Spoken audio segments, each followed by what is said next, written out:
Session of the Ann Arbor City Council and Human Rights Commission. We are here together to have a presentation discussion of the independent review of the Ann Arbor Police Department community engagement practices.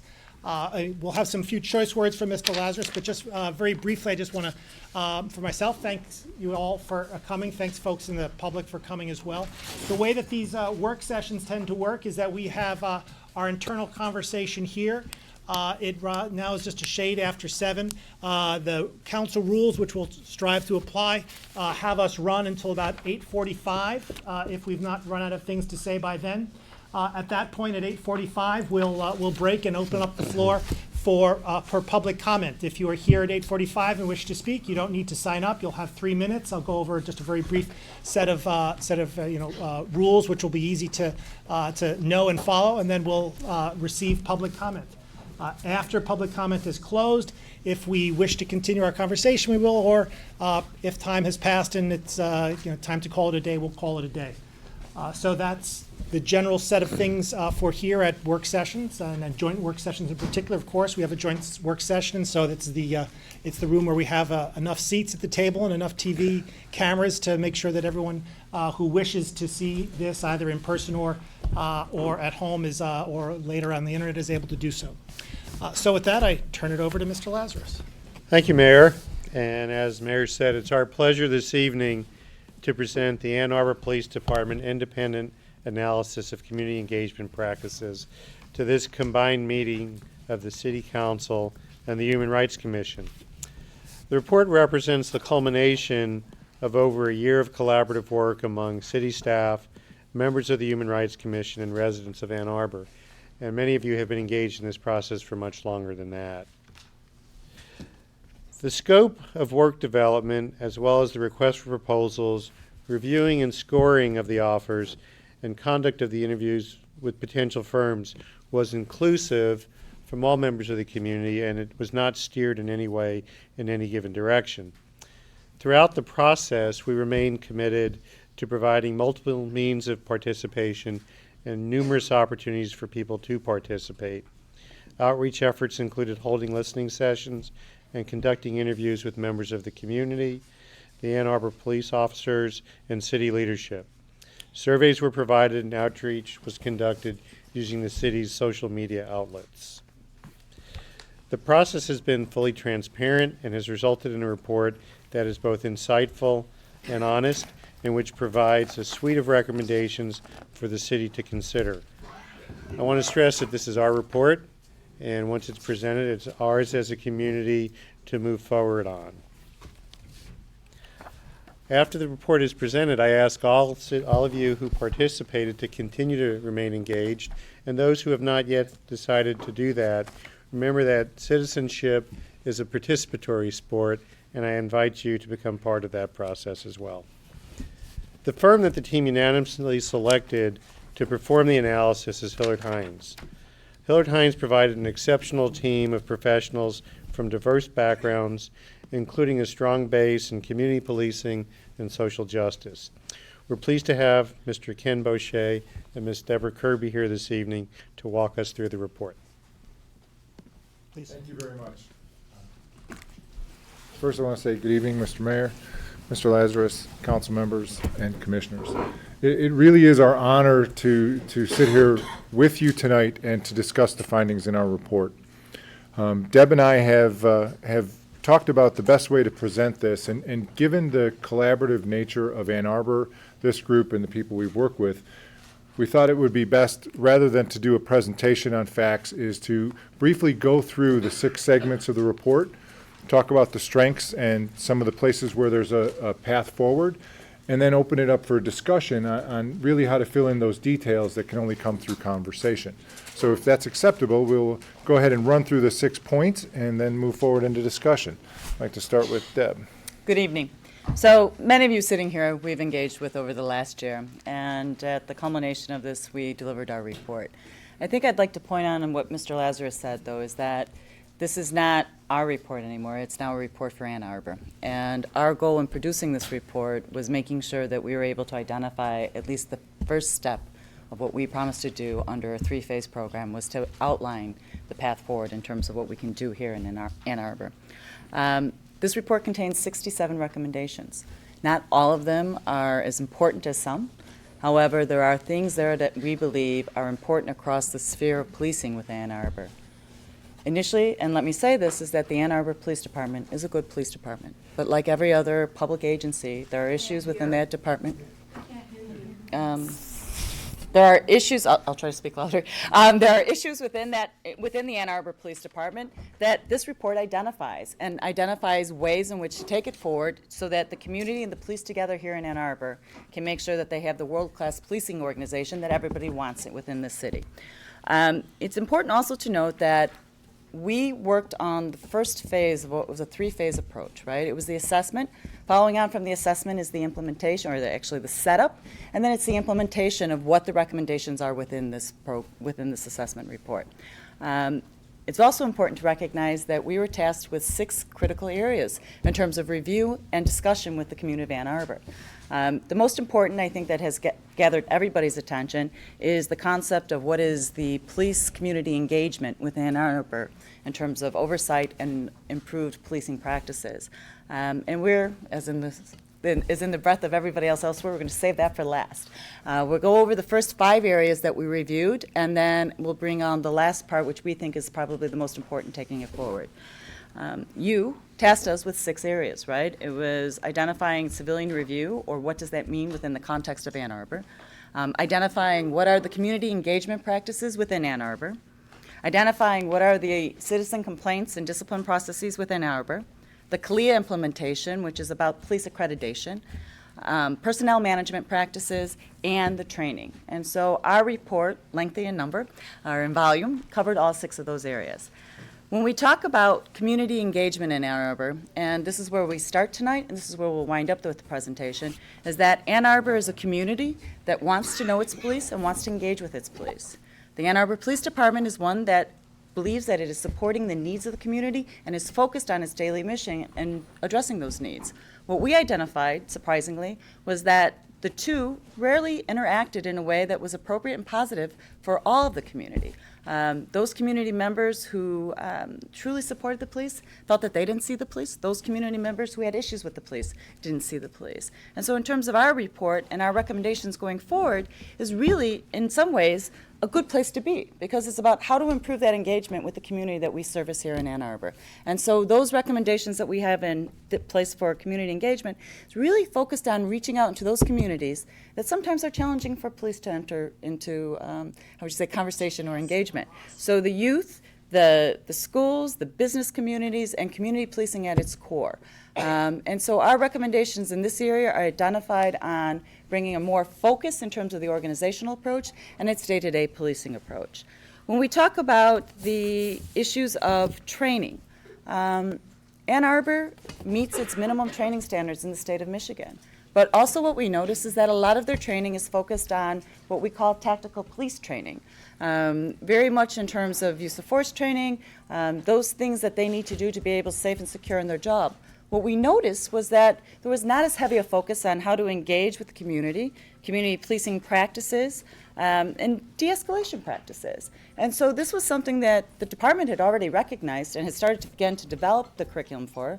But based upon this report, our goal is that these recommendations contained within this report, as a matter of transparency going forward, will hold the community and the police to account to making sure that these types of training, focus, and programs come into place within the Ann Arbor Police Department. When we look at the personnel management practices, I don't think it's of any surprise to anybody in this room that the Ann Arbor Police Department is primarily male and primarily Caucasian.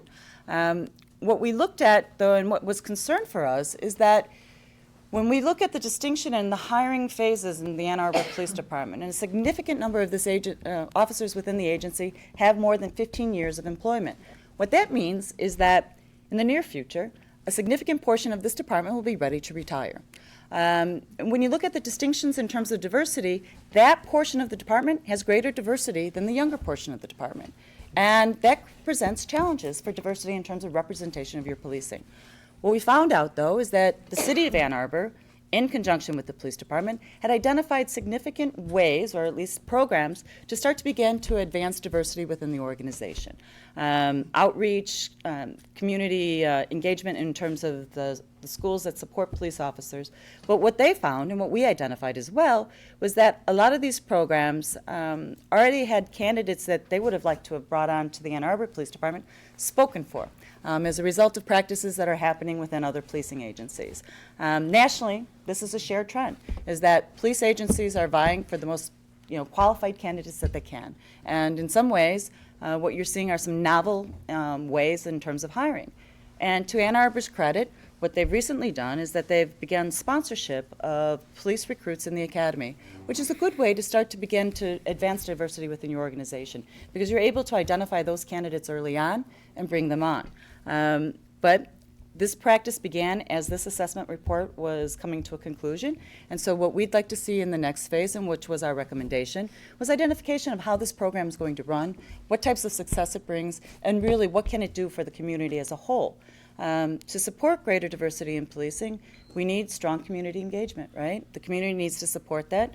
Identifying candidates, youth engagement, and programs such as the cadets, other types of youth engagement programs, bring forward the opportunity for young people to engage with the police in a positive environment, but also to foster that belief that they want to be police officers themselves. So we think that there are some good practices happening here, but that is an area for us for concern. When we talk about citizen complaints and discipline, what we found when we looked at this was that there's a relatively low number of complaints against the police. Community members identified that they felt that perhaps this was because the complaints have to be registered with the police.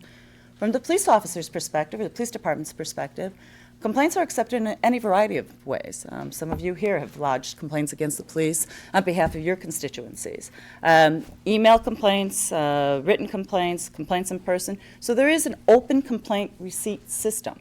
So whether or not there's trust in the community relative to that complaint system is an issue, right?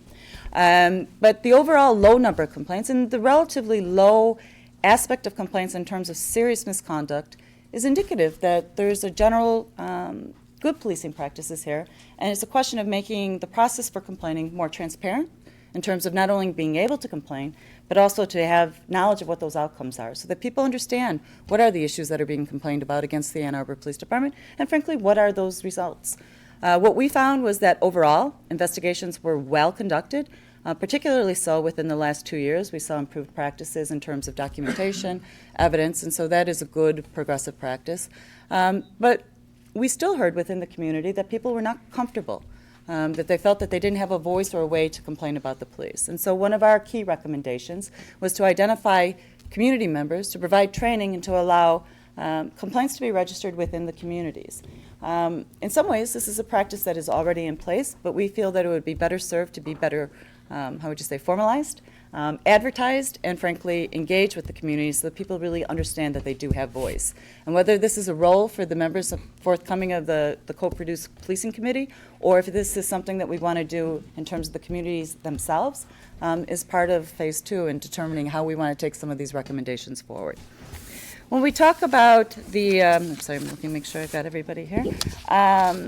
When we talk about the police department itself in terms of personnel management practices and community engagement, what we found is a well-intentioned community, but one that has stepped away from that primary goal of service to the community directly through the community.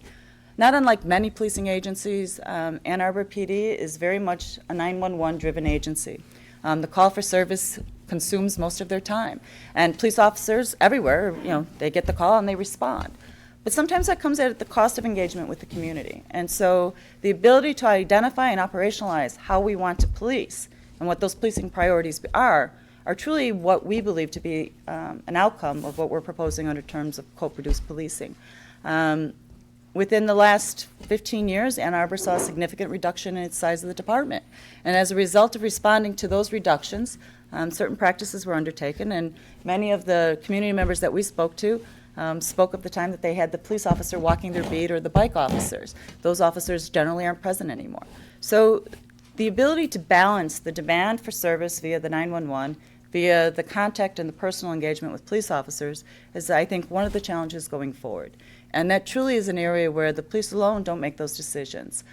Some agencies we have seen divert calls for service into paper formats or into a delayed response format. Again, those are community decisions. Some agencies have prioritized police beat geography type of policing so that officers stay on those beats and they take those calls in a stacked methodology. And some have actually peeled off response officers and created community service officers. Again, there are some options here that we made in terms of our recommendations that warrant exploration, but they have to come at the identification and the consent of the police and the community together, because the police can only police in the way that the community permits. And how we want to be policed in our communities is really the decision factor that we as community members have. Before we transition into what we believe to be the key outcome of this report, there's a couple things that I'd like to cover. In the period of time that we had this review ongoing, we met with a significant number of people, and we heard a significant number of stories, both positive and negative, about the engagement with the police in the Ann Arbor. Every one of those stories influenced the outcome of this report. And the message that was heard most clearly was that in Ann Arbor, people want to have voice. They want to be able to own and work in their community in a way that they believe brings benefit back. Many of you here, donate your time, you give your time to what you're doing here. But it was particularly so in terms of talking to the community members in our community listening sessions, West Bryan Community Center. We talked with individuals who were brought forward by advocates within the community. And what we heard across the board was that even where there was not a strong relationship with the police, community wanted to be heard, they wanted to be engaged, and they wanted to know that their opinion and their viewpoint had value. And what this report is but the start of that. If you think this report goes on a shelf, that's not the way to get value out of this report. We outlined 67 recommendations, but the element of this is still yet to be developed in terms of engaging with the communities, identifying how those communities can have role and voice in policing going forward, and really providing the opportunity for people to engage with policing in Ann Arbor in a way that they have not before. On that setup, I'm going to transfer to my co-partner here and let him talk about co-produced policing. Before we do that, I think the other area that we need to cover is CALEA and accreditation, which was one of the areas that we were asked to look at. And I think the easy report to make is that the police department has done a good job. They went through their mock assessment. Our review of their process at CALEA showed a work in progress that they were doing very well at. It would it seem to us that if they continue down the path they've been on, they'll have no trouble receiving accreditation.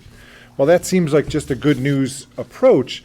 There's some significant issues with accreditation that I think that this body should be aware of and should understand that it's a living, breathing process.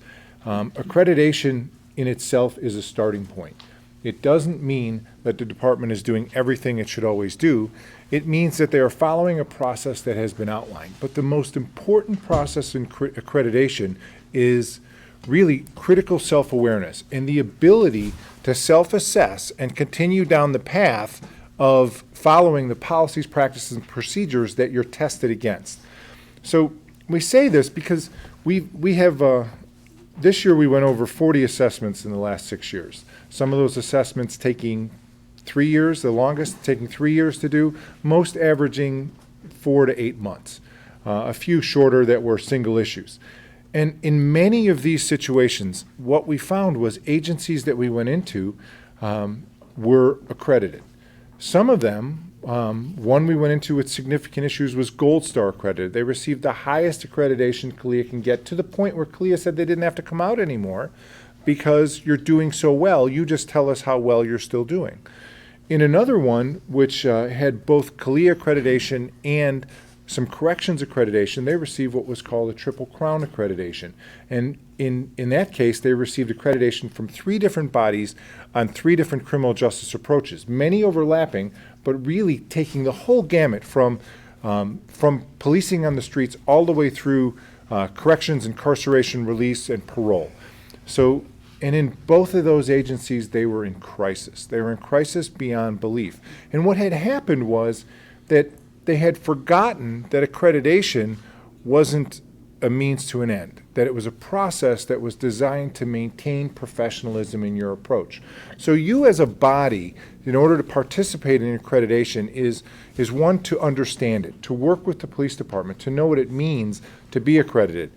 For when the accreditation happens, and the police department has to move forward and show, here are the policies that we're being held to, and here's the evidence that we're doing, that evidence is really true. And not that the police are lying, but it represents the large position of evidence, in that if you're asked to be talking about how do you do arrest procedures, and you give as example your 3 best examples, you can become accredited. And this is how sometimes we get down a bad path. Instead of critically looking at the entire process every time you have to be held to it, like the police department is now, you won't stay true to the form. And so that's what your job is in this. Your job is to continue down the road when, after accreditation and after you celebrate that success, to be part of that accountability, to understand what you need to do and what your awareness needs to be, and to make sure that the police department is encouraged and rewarded for critical self-analysis and not punished. What you would want to see is, you'd want to see your police department coming forward and saying, you know what, we were accredited on reporting, on taking complaints, and we did fine, but now we see over the last year we've slipped in these areas. So here's, the chief will come forward and say, here's the measures I'm putting in place to make sure that that doesn't happen again. That's accreditation at its finest. Someone willing to come forward and say, here's what we did, here's how we slipped, here's how we're fixing it. We never got to a bad place because we caught it early enough, and that's the best benefit of accreditation.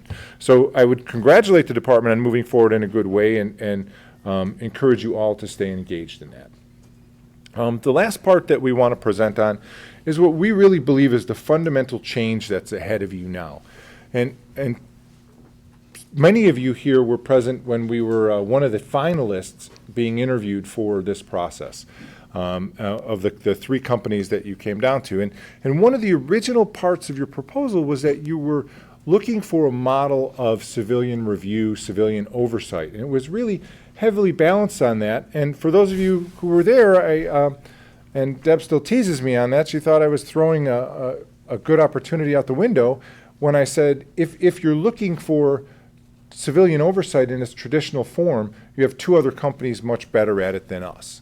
And they're good companies at that. But we don't believe, and we still believe, that the path you're on now is the best one, because what we've found in those 40 agencies we've assessed, with about half of them having civilian oversight, is civilian oversight does not solve community relations issues, and it does not bring to resolution critical issues in the police department. It takes issues that are 1, 2, 3, sometimes 5 years old, puts them in front of civilian review, and they're generally old enough to where the police department really doesn't even have that much accountability for it anymore. They can prove how they've fixed the problem, how they've changed policies, and it becomes a mechanism for people who are sometimes disenchanted with police departments to become more disenchanted, because all they see is the problems, and they don't really get to impact solutions. Or we see the opposite side, is they become enchanted with the police department. And not to pick on my partner, but when she was the head of internal affairs for the Chicago Police Department, one of her largest frustrations was sometimes when you knew that you really had made a good case and that the best course forward would be to remove an individual from police service, and a police board wouldn't do it because they couldn't bring themselves, because they become so co-opted from the police department. So you have 2 possible outcomes, neither of them that serve your city. And so our approach to this is really the flyer we put in front of you. And this is one that we started with when we made our proposal, and now it's tailored to you. And it's called co-produced policing. And this is the path that may be one of the more difficult things your police department has ever done. It is a fundamental shift in the way we think about policing. It doesn't replace police tactics. It doesn't change the way police investigate or solve crime. It doesn't mean you don't have to do what we traditionally called community policing. It does one thing specifically different and better than we ever have in the last 40 years. But it is fundamentally how we started policing in this country. The authority of police come from the communities they serve. It doesn't come from the laws that allow them to do it. It really is benchmarked on your desire to be a safe community, and you entrust those powers to a police department. So what co-produced policing is designed to do, it is to return that voice to the community in the strategy of policing. Don't get me wrong, it almost sounds romantic sometimes, but it's really hard work and it's not easy, because what's going to happen is you're going to have to dig into your community, and you're going to have to find people that, one, are committed to a process, and two, represent all aspects of the community. And when we say all aspects of the community, we don't mean, can I find someone to represent African Americans and Hispanics and the Caucasian community and the wealthy community and the poor community. That's not what we're really talking about. While those are elements of co-produced policing, we're also talking about, how do I bring in businesses? How do I bring in the small businesses from Ann's Knit Shop to your Fortune 500 corporations that may have headquartered here, or Fortune 1000 corporations? How do I bring in healthcare and education? And how do I bring in those community representatives, both geographically and in other ways, that truly bring together a balance of what Ann Arbor is? And then your job gets much harder. That's the easy part, is trying to build that balance. Then what you need to do is you need to take that committee and you need to understand policing. Not be co-opted by it, but understand the rules, because what we're going to say is that you need to define how your city is policed. Well, that doesn't mean if you have a neighborhood that really likes their marijuana that you're going to say, go ahead, you can define it, we're not going to enforce it. It means that the police department has an obligation to enforce the laws and act within those laws, but how they do that and the processes they use and how they engage and how you look to bring about results is defined by this group that is representative of the city. And then when you do that, as you start to move forward, all the things that we talk about relationships, about community-based policing, about fundamental fairness, start to change. Our perceptions of our police department start to change, because we go from what we have become over the last 30 years of starting, and this isn't Ann Arbor, this is the United States, where police have continually been pulled away from being members of their community to being outsiders looking in, attempting to solve problems as officials. And what we're saying is, let's reverse that, and let's build a mechanism to do that. Again, it's not going to be fast. I would suspect it will take months just to come together on the fundamental formation of what the committee should look like.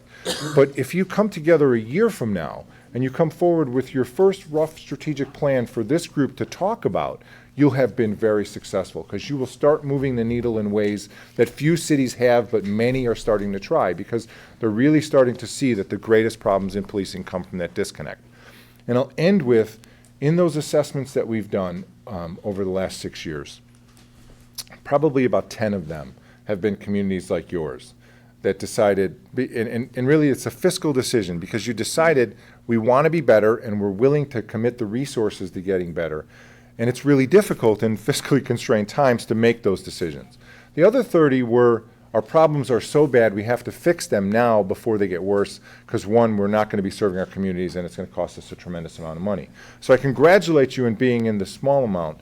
But what I really want to say is that you're in the position to drive this forward now. You really can, this group can take this and you can fundamentally change the way that your community looks at policing, your state looks at policing, and in many ways the way the country looks at policing. You're positioned to do that, and you and a handful of other cities around the country that are seeing this can make that change. And I believe that 10 years from now, we'll be talking about co-produced policing the way the entire country talks about community policing.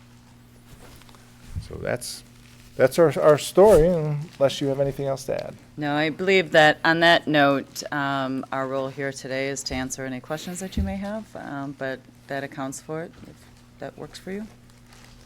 Who wants to go first? Please.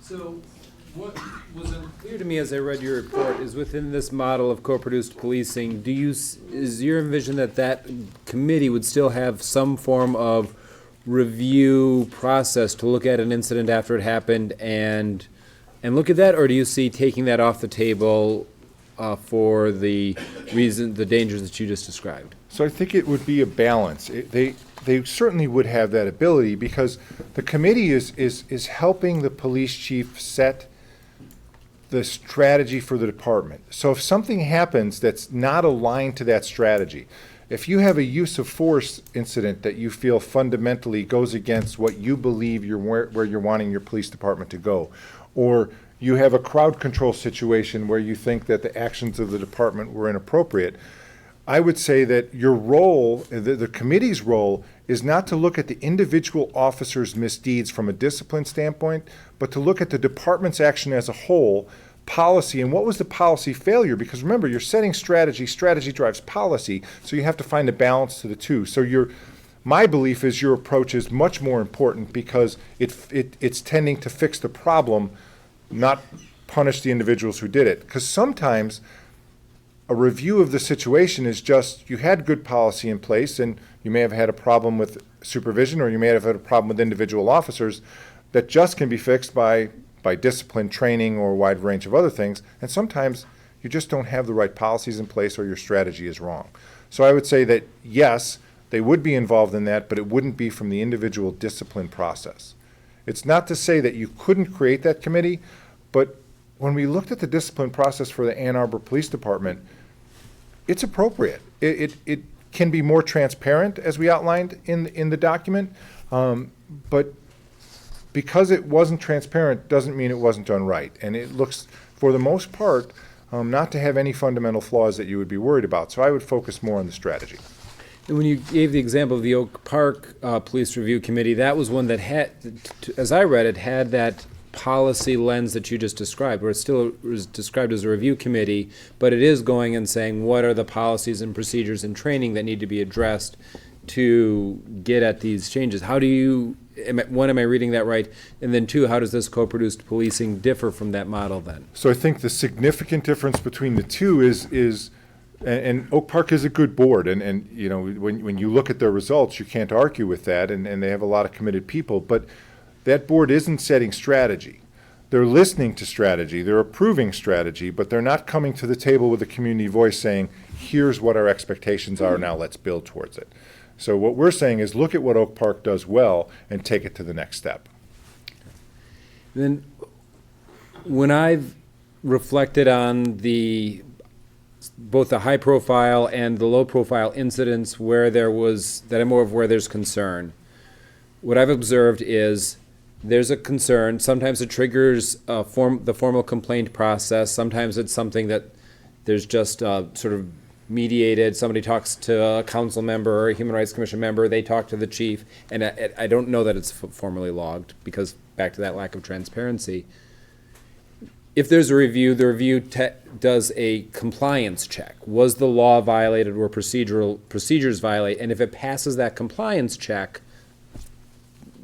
don't look here, there's no problem here, move along, please. And my concern about the compliance-based or the discipline-based boards is there can be a situation where no laws were broken by the officer, no procedures or policies were broken by the officer, but it wasn't the best we could have done. And in my experience, in our current situation, there's no space to say it wasn't a violation of law or policy, but there are ways that we could learn and improve here, whether, like you said, training, procedures, policies. And right now, I don't feel like we have that space. And there's a lot of reasons for it. Part of it, organizational culture. Part of it, risk mitigation. And so do you see that a co-produced policing model like this, getting us beyond that, it wasn't against the law, it wasn't against policy, so it's okay. Would it get that? And if so, how do we deal with some of these, particularly the risk mitigation, trying to prevent liability exposure, if we say, you know what, we probably could have handled that different. So you have a great grasp of the process because, and the understanding that it isn't always about just policy, it is also law, it's also risk. But the process that we're recommending put in place is designed to do exactly what you said. It would be a situation, and could be, for example, a situation that recently occurred, and it was in the news involving some youth and some police interaction, where the officer's actions followed the letter of the law. Really, in many ways, you can't complain about that. The youth's actions were not appropriate, but they're kids. So from the outside, you could look at that and say exactly what you said. Okay, so we understand that this is a way this could be handled, but we expect different. And so, Chief, what do we put in place? How do we get our message to the officers that we expect different? Even when our youth are acting inappropriately, we expect different. We would look at a situation and say, this is a great opportunity for an example to do de-escalation training, to help our officers learn new ways of changing a bad situation into a good situation without resorting to force, to looking at different measures of when I go to use of force and when am I really a threat, when is a threat really a threat, and how do I make those decisions better? And I don't know that either one of those examples apply to this specific situation, but I think that's the kind of thing that you're getting at, because policing is really often gray. And sometimes it's really ugly. And you know, we see that with the proliferation of video, that even when officers act appropriately within policy, you look at it and go, I really didn't want to see that. I don't want to see my officers acting like that. And then when you look at it from a different lens, you got to say, I don't know how else my officers could have acted, because in this situation, they were really under threat. So what this does for you is it gives you that voice. And so this brings us to the next point about co-produced policing. And it's the most difficult point, and it's one why I would say it's going to take a while to catch on, is it's going to take some courageous leadership.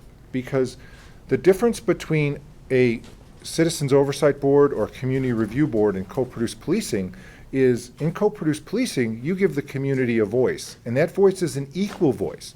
And how do you create an equal voice is different in the communities, and you'll have to come to terms with that.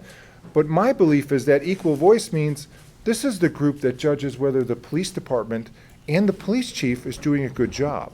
So if my advancement or my raises or my continued employment revolves around the fact that I'm meeting the standards that are being set by the city, you now start giving that community, that committee, a voice at the table, a true voice at the table of equals. Thank you. One closing comment, and then I'll yield.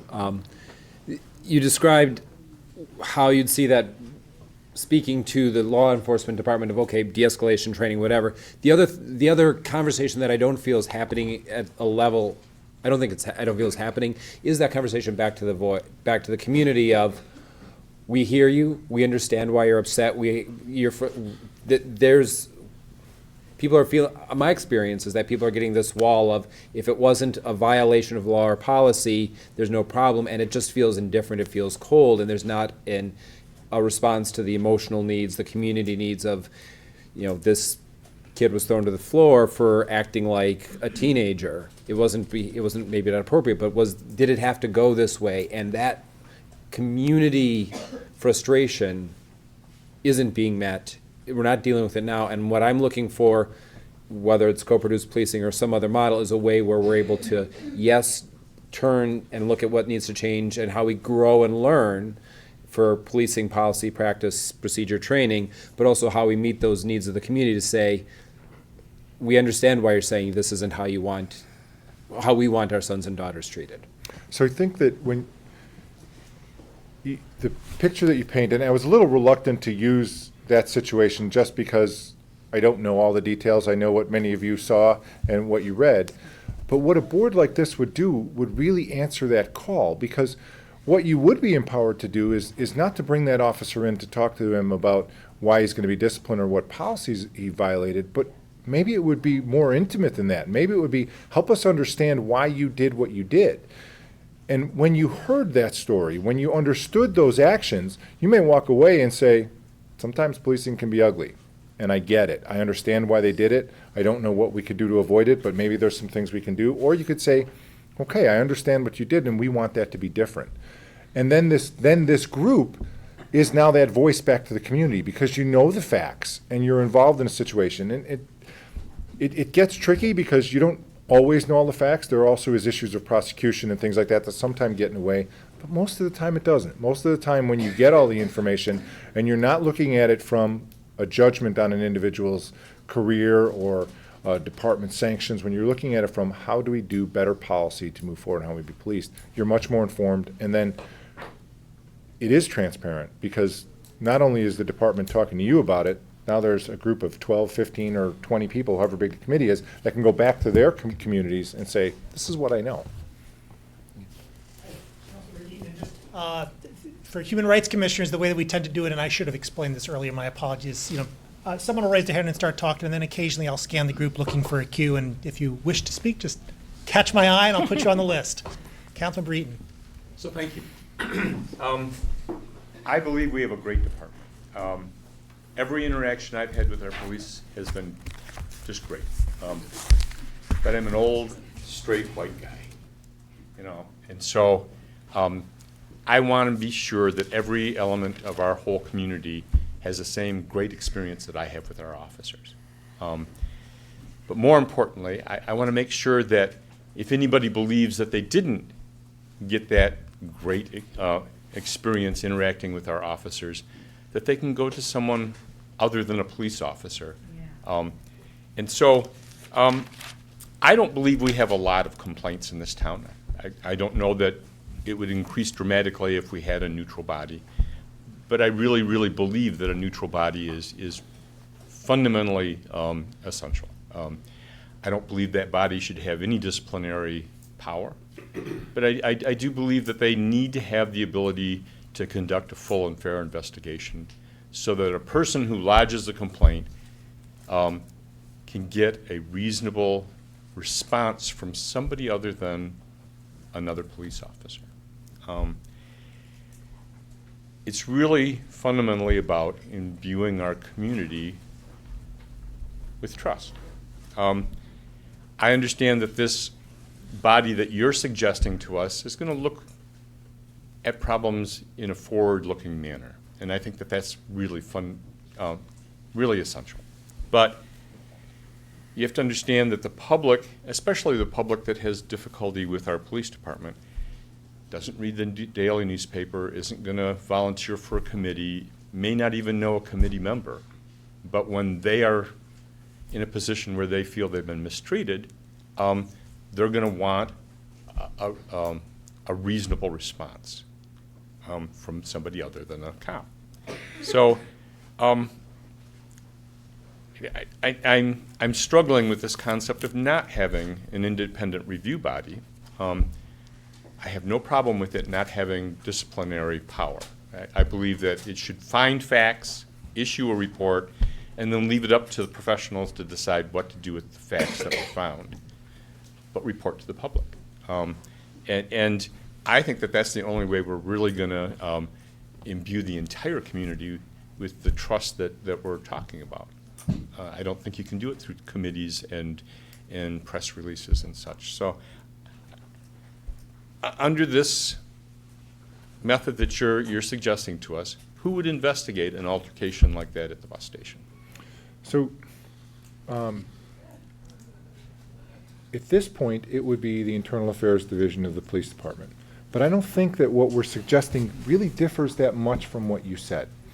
Because if you think about the components of what you said is we agree that there needs to be other mechanisms to file a complaint. You should be able to walk into a library and pick up a form or go onto a website or talk to someone. And this body certainly should be ambassadors of the police department. Just like you would expect the police chief to actively listen to someone who wanted to file a complaint, I would expect every member of the co-produced policing committee to do the same. They're the ambassadors from their community. Why wouldn't they be trusted with that? I also think that they should be able to hear the facts about something that happened so they understand how the department's operating and how their procedures are working and is it matching their expectations. The only area that I think that there's a little bit of difference between what we are saying is that the investigation and discipline follows a process that generally works of internal affairs. Now that doesn't mean that in the aggregate you can't be briefed on what are the outcomes and how are things changing and what did you learn from it. It doesn't mean that still keeps internal affairs walled off and not transparent to you. It just means that you're not making the decisions and you're not reviewing individual behavior from a point of view of how will we do discipline. You may be reviewing individual behavior from the point of view of, Chief, how are we changing policies to make sure that doesn't happen again? So I think it puts you in a much more powerful position because affecting an individual's suspension, job, livelihood, or recommendations for prosecution doesn't necessarily change the fundamental policies that led up to it. that's the position that this committee would be in. And And- if And I could, I recognize that, but what I'm saying is that if someone wants a place to go other than the police department to lodge a complaint, and they want somebody to respond to them and say, this is what we found to be true, it's more particular than you're talking about. I believe there's great value in what you're suggesting as far as looking forward and trying to affect policy and change behavior. But as far as getting the trust of the community by answering the question, was that right? Was I treated fairly? You know, because I was telling somebody one day what a great police department we had, and then I turned around and read the Michigan Daily where the minority fraternities on campus were complaining that they're treated differently than white fraternities. I'm obviously unaware of that, but now I know. Where would they go? They would go to the police department, lodge a complaint. Internally, they would look at it and say, we don't find a problem. And even if they went through every step that you would want an investigation to go, because they're the ones being complained of, nobody's going to trust that answer. Whereas if you had a body that could subpoena, that could conduct a hearing, listen to all sides, and report out the facts as they found it, everybody can disagree with that end result, but they still are getting it from somebody other than another police officer. Quite often, we turn over our investigations to the state police, and we hear the same complaints from those areas of the community that don't trust our police department is, yet again, it's just another police officer investigating our police. If we're going to really engage the community at a level where they trust us, I don't know that we can continue to have police investigate police. and if I could, I think that you're right. I mean, there's a fundamental decision here, right? And the recommendation that we come forward with co-produced policing is one that's really predicated upon the issue that you're raising, is there trust in the police? And, you know, one of our recommendations, in addition to co-produced policing, it's not just a conversation body. It is a body that has a responsibility for being a conduit to and from the community. And when we talk about investigations, the challenge with investigations is that the investigator also owns the outcome, right? When you sit in a position of review, you have the ability to look at what that investigation is, through your understanding, determine whether or not that was a sound outcome, and then whether or not that discipline is appropriate is also empowered within this committee as well. The idea, though, is that rather than doing those specific investigations, you sit in a position where the department is coming to you, talking to you, not only about, say, what Officer Jones did on a traffic stop, but the issue that you raised about, you know, our African-American fraternities being treated differently than the other fraternities in the University of Michigan. And so your ability to say, okay, what are you doing about that, police? What are the data that you show? How is it that you're interacting? This is what I hear from my community. How are you responding to that? So it puts you in a little bit of a different position. When we talk about sharing investigative responsibilities, I think that actually continues to create the challenge, because even in those communities that have independent investigative bodies, ultimately there's some level of distrust with those bodies, because the outcome's not always what I think it should be as the person who's complaining. And there's a variety of reasons why that happens. There's not a panacea here. What we're proposing here under co-produced policing is a mechanism by which we start to build trust in our community and our police, and that through empowering the community and giving them voice, that they are able to, in fact, turn around and say, all right, this is what I hear, what are you doing in this regard? When you talk about specific investigations with discipline, again, that starts to limit it to what it is, and you get tied up into the labor relations issues and really the minutia. We really strongly feel and recommend, as we looked at other models, is that what we're proposing here provides a significant strength to the community that doesn't exist now, and we believe takes it beyond what would be a normal review. But I understand your position, but this is how we are looking at this approach. Thank you. Oh, You're on. I, Oh, oh, You're Did not I- on. No, but as long as you've called on me. So I think what's going to be key here, when you talk about having a collaborative relationship between this body that you're suggesting and the police, and putting them on equal footing, would be how much information sharing there is, not only with respect to investigations on complaints, but on policies, procedures, practices, use of force, rules, and practices, which until now have not been shared.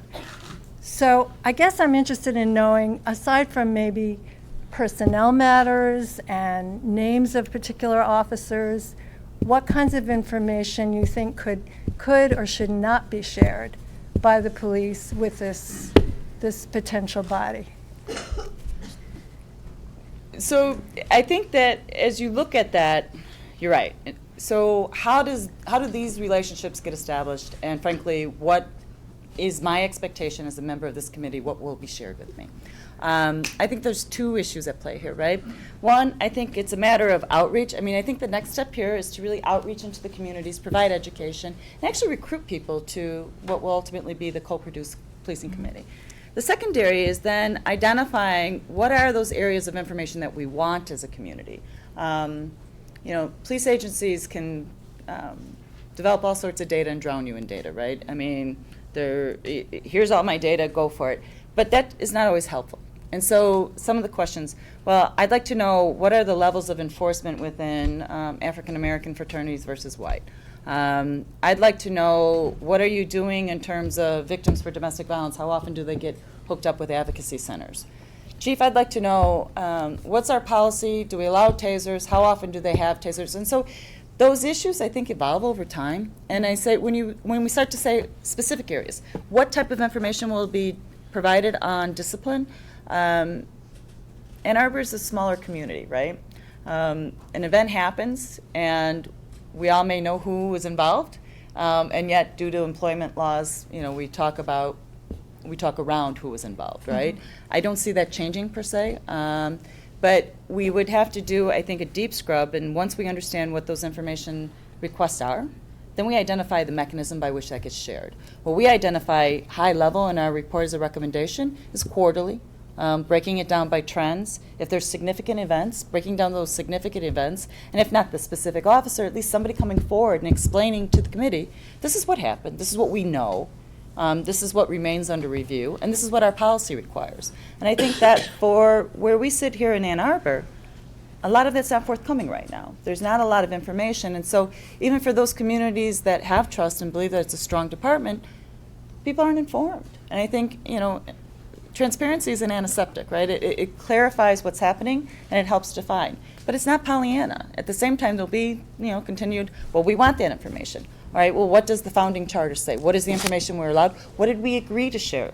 What does the law allow us to share, and how we're going to take that forward? And I think that really, honestly, in the next 6 months, that's the next step off of this strategic roadmap, is to really come down to, you know, it's all nice to talk about this, but what does it actually mean in execution? And I think that, you know, the recommendations here, as they're undertaken by this community, provide that opportunity. And I think that once you have that, you know, defined scope, that's where it really starts to change. Because now you have an agreement between the police and the community about what we're sharing, when we're sharing, and how we're sharing it. And I think that that has significant strength. We've seen that work in other communities, and I think that Ann Arbor is poised very, very well to do so, based on what we've seen within the police department and what we've heard within, you know, these bodies as well as the community. I have Wilson, Ackerman, Kalasapathy, and Chang.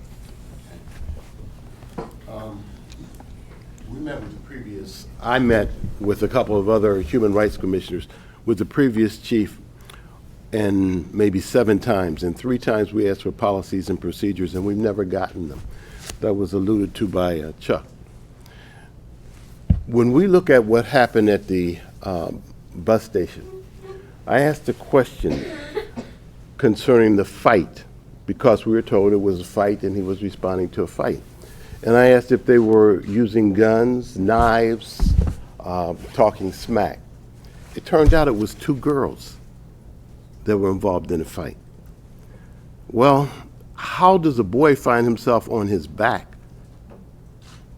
And how is he absolved from all responsibilities because no charges were brought? And then we find that the officer was exonerated.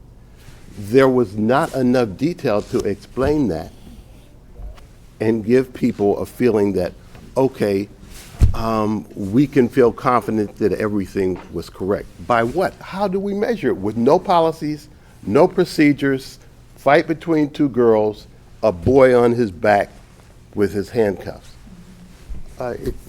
It's hard. And I've struggled with that now for over a week. I can't. And I'm not asking you to explain it. I do want to ask a question. Why was there so little emphasis on training the community? It was always my vision when I started working on this, that the major responsibility is with the community. The police work for us. We don't work for the police. But there was almost no conversation about training those people who would be on the Oversight Commission. Was there a reason that there wasn't? Sure. Can I start with your first point? And without going into specific facts of a situation, in the role that we're talking about a co-produced policing board, you not only should have the access to, you should be able to demand, receive, you shouldn't have to demand, it should be presented to you. That would be your job. Now with that comes also some different responsibilities. If you're going to approach that from the role of a community advocate and then use that information in a way that lessens trust with the police department. And what we see is sometimes people request information and they make it inflammatory and it doesn't help the situation. That would probably help really dissuade any building of trust. But from a perspective of having to build policies to direct the police chief on how he expects the strategy of policing to happen in your community, you have every right to that information that you're asking about in this body to make decisions. Not to make decisions on the outcome of that individual officer, but what the policy should be on handling those type of situations in the future if you didn't like the way that was handled. And so that's why some people say, why 15 people? Because a small group of 4 could fundamentally shift policing in a way that wouldn't be good for policing, but may be good for certain agendas. You need to have a balanced approach with a wide range of the community so you can act all together, but you should absolutely have access to that information. And so see, I jumped right up on my soapbox and I forgot your second question. As far as training the community. Training the community. So when we looked at this, honestly, we're looking at this from the point of the assessment of the department.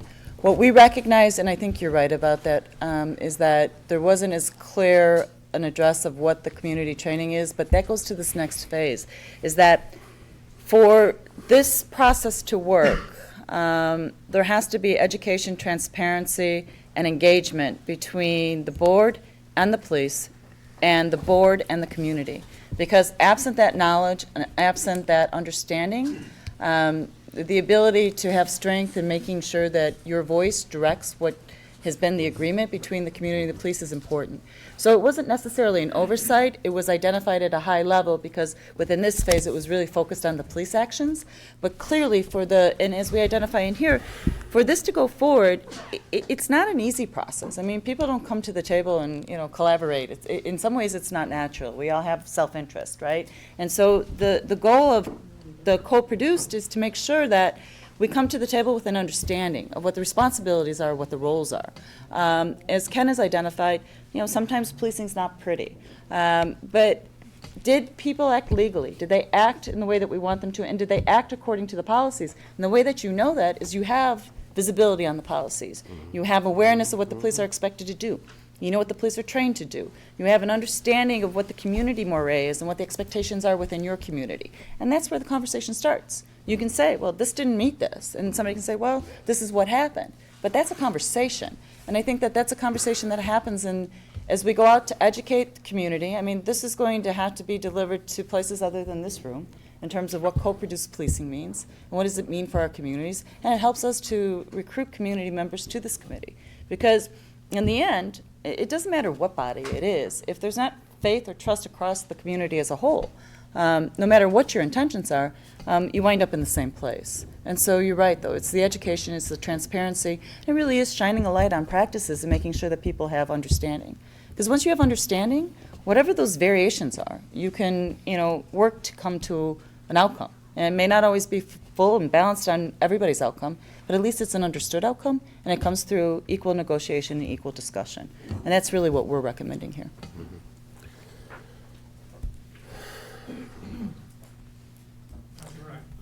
Okay. Because there was so much emphasis in that 105-page report on the police and so little on the community, and we're talking about a partnership, the lack of balance left a bad taste in a number of people's mouths. Now, perhaps you were seeing all of this coming to an equal place in the second phase, but it would have been helpful if you had said that. I probably shouldn't say this, but I'm going to say it. When you're talking about interpersonal relations, you often use the phrase soft. And I understand what that means. This is the 21st century. But it's kind of hard for somebody who is working to be a bridge, to hear that what you're doing is soft. I would just prefer that, and I don't want to wordsmith it, but that you be sensitive to that issue. Thank you. Yeah. Okay. Councilman Rackham. Thank you. Much of what I have written down has been asked and answered to one degree or another. So I'm going to take a step back. And one question I had was around if accreditation is a good check-in and is more supposed to be take a random line item from an accreditation form and treat that not as, list your 3 best examples of how you met that criteria, but instead use that as your bottom bar. How do you treat this as every interaction should accomplish this goal? What are the tools for accountability to achieve that? It'd be great if the chief proactively came to us and said, you know what, here are the 3 areas that we should really be working on, but half of the people at this table are politicians and can, say the things that are wrong with them without actually saying anything of substance or use. What tools do we have? And I see the role of the CPPC kind of naturally in that.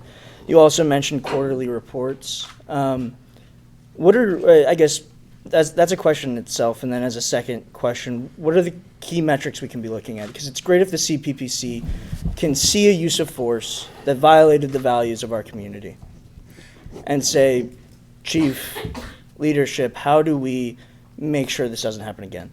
But there are those low-lying issues like child abuse, domestic abuse, that have outcomes that should be built into the culture and policy of the police department. Can you work with us to develop those metrics so that we're asking the questions we may not know to be asking? So 2 questions there. What is the system of account leading up to accreditation, using accreditation maybe as a framework? And then, give us a glimpse into what should we be asking for in any kind of quarterly report that we look at. Sure. Good stuff, Zach. The best way to, first, they're both really great questions, as most of them have been tonight, and they're often not easy, but this one is fairly straightforward. So on accreditation, you should set up accountability now, in the next 6 months. When you're celebrating your police department's accreditation and the fact that they did some really hard work to get themselves there, you immediately sit down and say, with the chief who you have now who's dedicated to this accreditation process, and say, okay, how do we move this forward? If we have my belief, and this is one solution, but the board should come to this, and in one way or another, but accreditation is an important piece. It's an important piece of our strategy to have accountability and self-awareness of what you should be doing. So how are we going to safeguard that? How are we going to make sure it continues to move forward? Would that mean that the co-produced policing board has a representative that works with the department, that helps to oversee the process, helps to understand it more? Would it be that the board could be trained on the process of accreditation, so when the report comes in and someone brings forward a series of reports and said, okay, we were asked on how we comply with prisoner transport, and here's 2 field reports of how we did. And then you ask the chief, okay, so give me the process on how you look through it, and what were the statistics on yours, and how come I don't see anything about someone being hospitalized, and you'll learn to ask the questions, and the accountability comes through the awareness of what should be done, and it just brings everybody to a higher level. And one of the ways to keep that at the forefront is making sure someone on this committee is responsible to keep their eye on that. So I think that would be how I would start it, but I would start it with some formal structure and responsibilities within the committee to work with the department's accreditation manager to make sure that this body understands how that's continually being monitored. And so can you rephrase your second question for me? Yeah, the second question was, as we look to a suggestion of a quarterly report of key metrics Okay. that this body needs Thank to you. look at, can you give us a glimpse into what those are? What are the questions we need to be asking that we don't know that we So- need to be asking? Right now, we're focusing on issues that kind of raised the community's ire and made a lot of people say, enough's enough, we want some change. And so those seem to be the ones that we're focusing on. Perceived use of force issues, maybe some bad conduct issues. And if in fact we were going to bring a committee together to look at those things, you wouldn't have a lot of work to do. Because the one thing we know is those incidents are pretty rare here in Ann Arbor.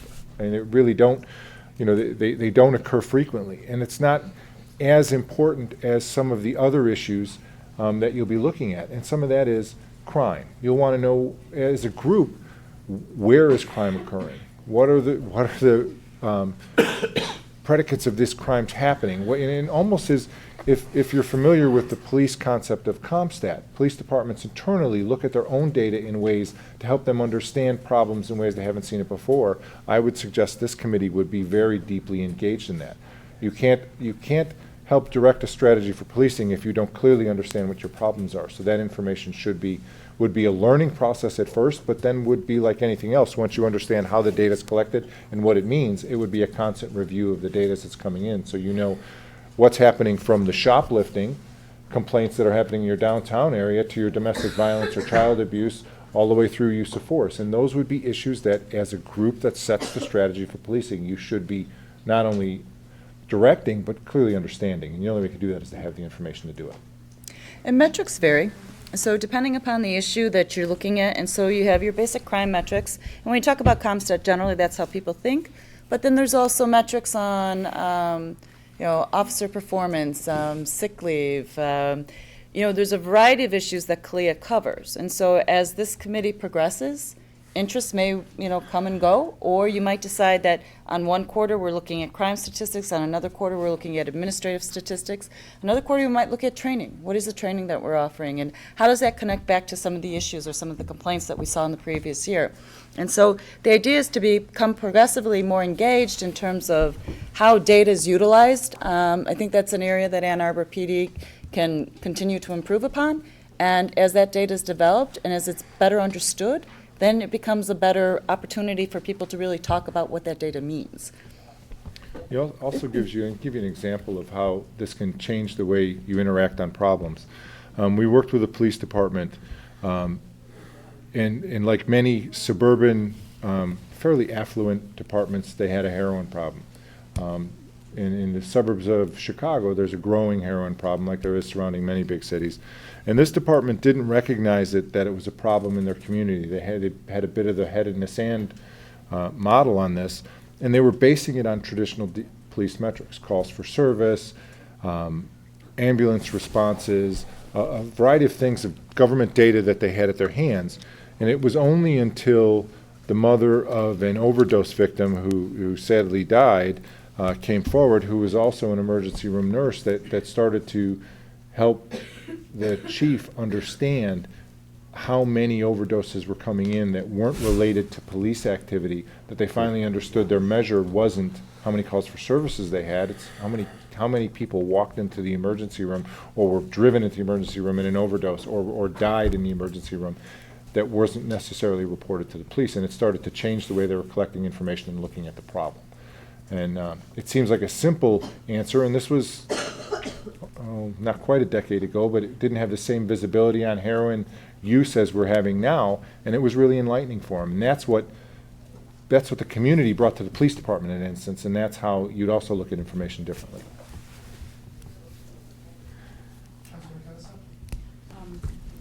Thank you.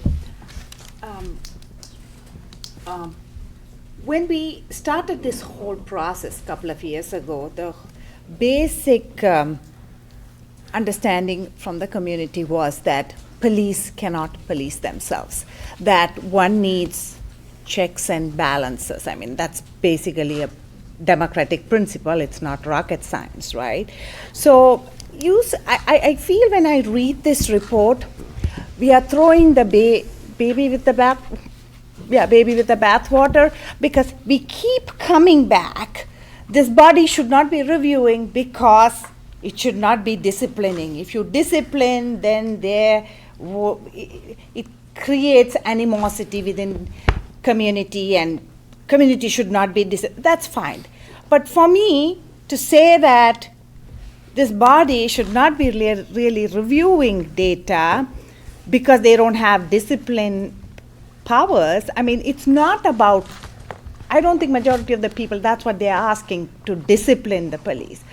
But how do we know, okay, let me backtrack. So the whole concept of police policing themselves, right? If they have a complaint, you go to the police chief or whoever, they investigate themselves and they say everything is fine or there was something wrong. But what is the check there is? If the community, and it's not every traffic stop, you know that. I mean, I know this recently, the Blake Transit Center issue, I mean, people keep asking us. So it becomes a black box for the community. It goes into the police system, they investigate and they're going to give us a verdict. What if some or majority of the community members don't feel that they have a clear understanding of what happened? And you said maybe this committee can have the police officer come in and they can talk to him. I think you mentioned that. And then at the end, you might say, oh, okay, he had to behave such a way. How do you make that judgment without knowing everything surrounding that? The cameras, what did the cameras capture? What did the other kids around there have to say? Police report, I think, said like they had interviewed a couple of people. Who are these couple of people? So for me, it is really important to have another set of eyes or a group to look at it, because you keep saying that first there has to be faith and trust for this system to work.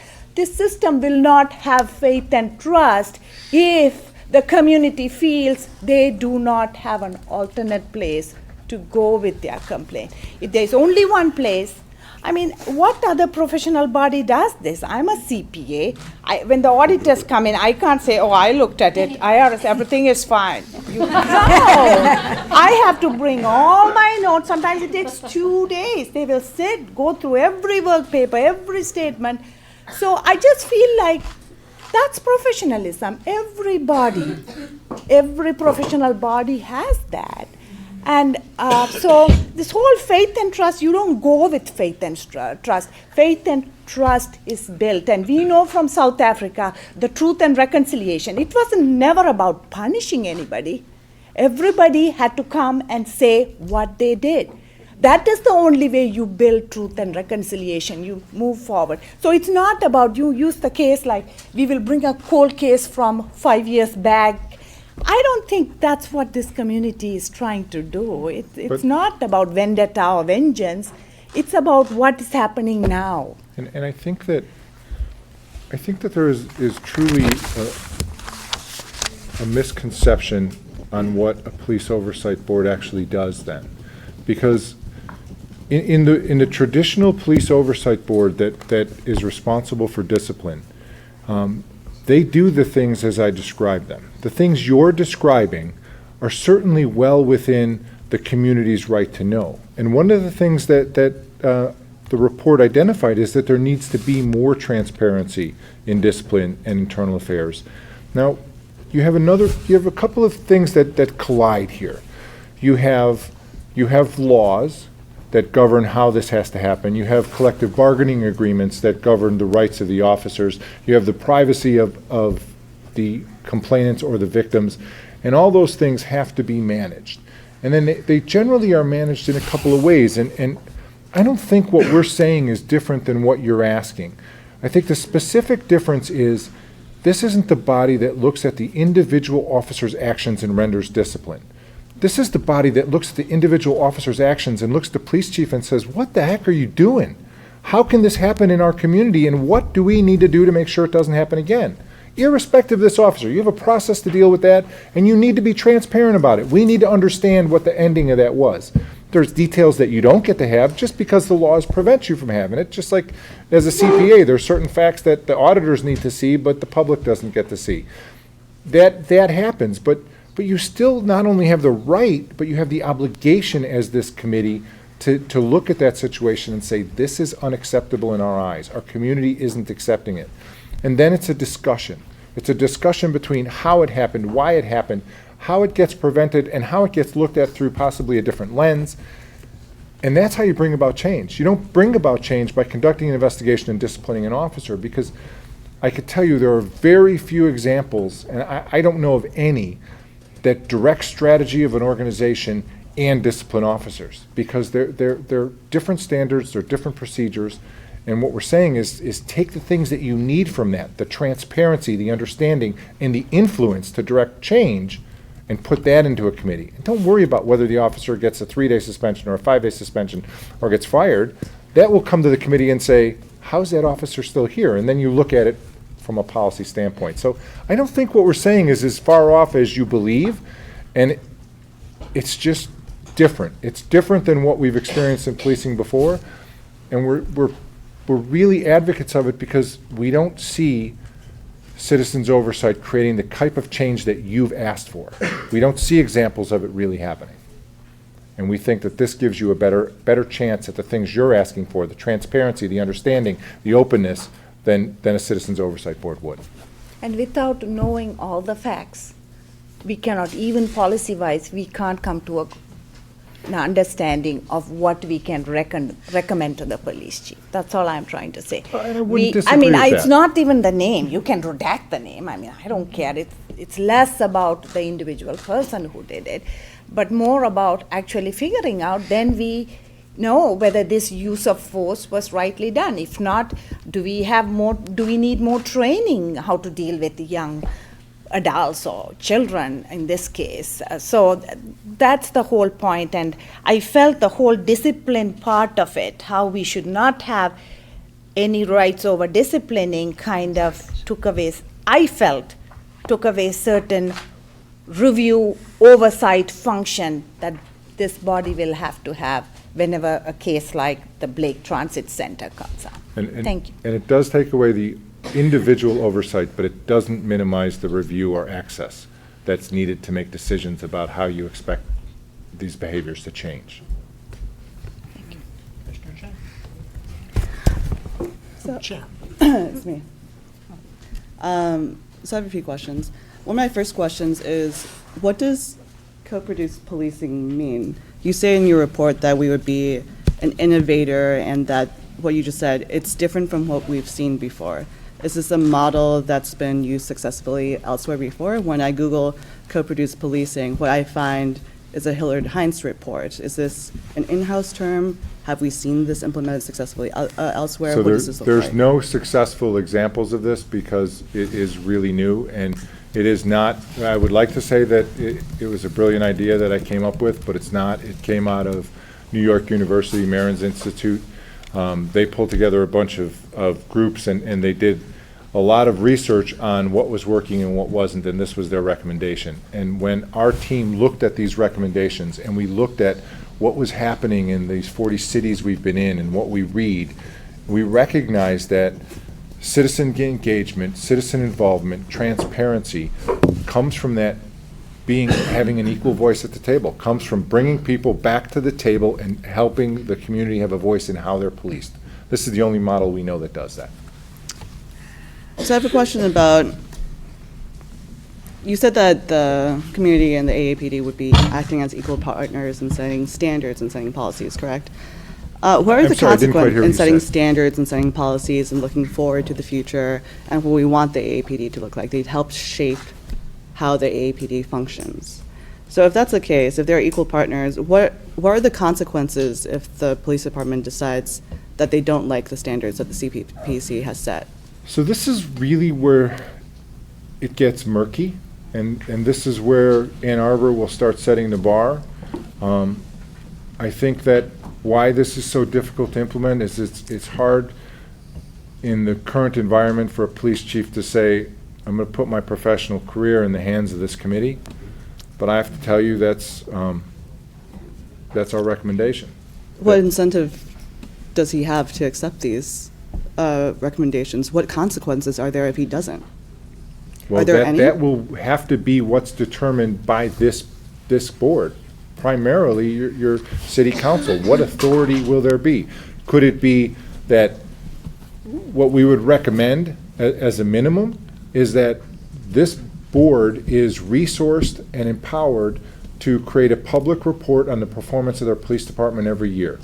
That would be at a minimum. So the public will see what an independent review of the police department's activities were during the course of the year. That should be one of the board's primary responsibilities.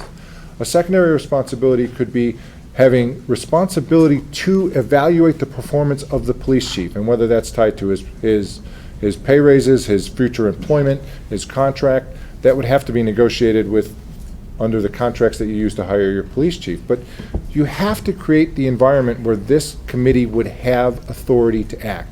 That's the only way you create an equal voice. If you can only come and talk and you can be ignored, then you don't have authority to act. So that would be, the committee would have to figure out what is in the best interests of the city. How do we best position this? And I would say, I wouldn't start off nuclear. I wouldn't give a committee total control. I would say a public report and continual meetings would be the best way to start. And if you didn't see positive response, then it would be going back to Mr. Lazarus or the mayor and saying, look, we put this forward and it's just not working. And that would be a public response. And so this is not a police chief commitment, and it's not an action that you're taking to develop, a panacea to try to fix a problem. This is a fundamental shift in the way that you're going to police. So you have to take it seriously, and it's going to take a lot of work. It's not easy, but Say worst case scenario though, so the CPPC produces a public report and said, we set these standards, the chief didn't accept them, and or the police department just hasn't abided by any of these standards. Here's our public report. So it's a report, it's public. Now what? So there are just no consequences until we decide to do something else? So I think one of the issues that's being raised here, and I think that goes to the shift in thinking that we're proposing here, is that the CPC, or CPPC, doesn't set the standards. They're mutually agreed upon standards, right? And so it becomes a contract in some ways. And so we've negotiated that this is what we'd like to see done in our communities. We've agreed upon this, and these are the metrics for performance. And it's not just on the police as well. It's a shared responsibility within the community. So as members of the CPPC,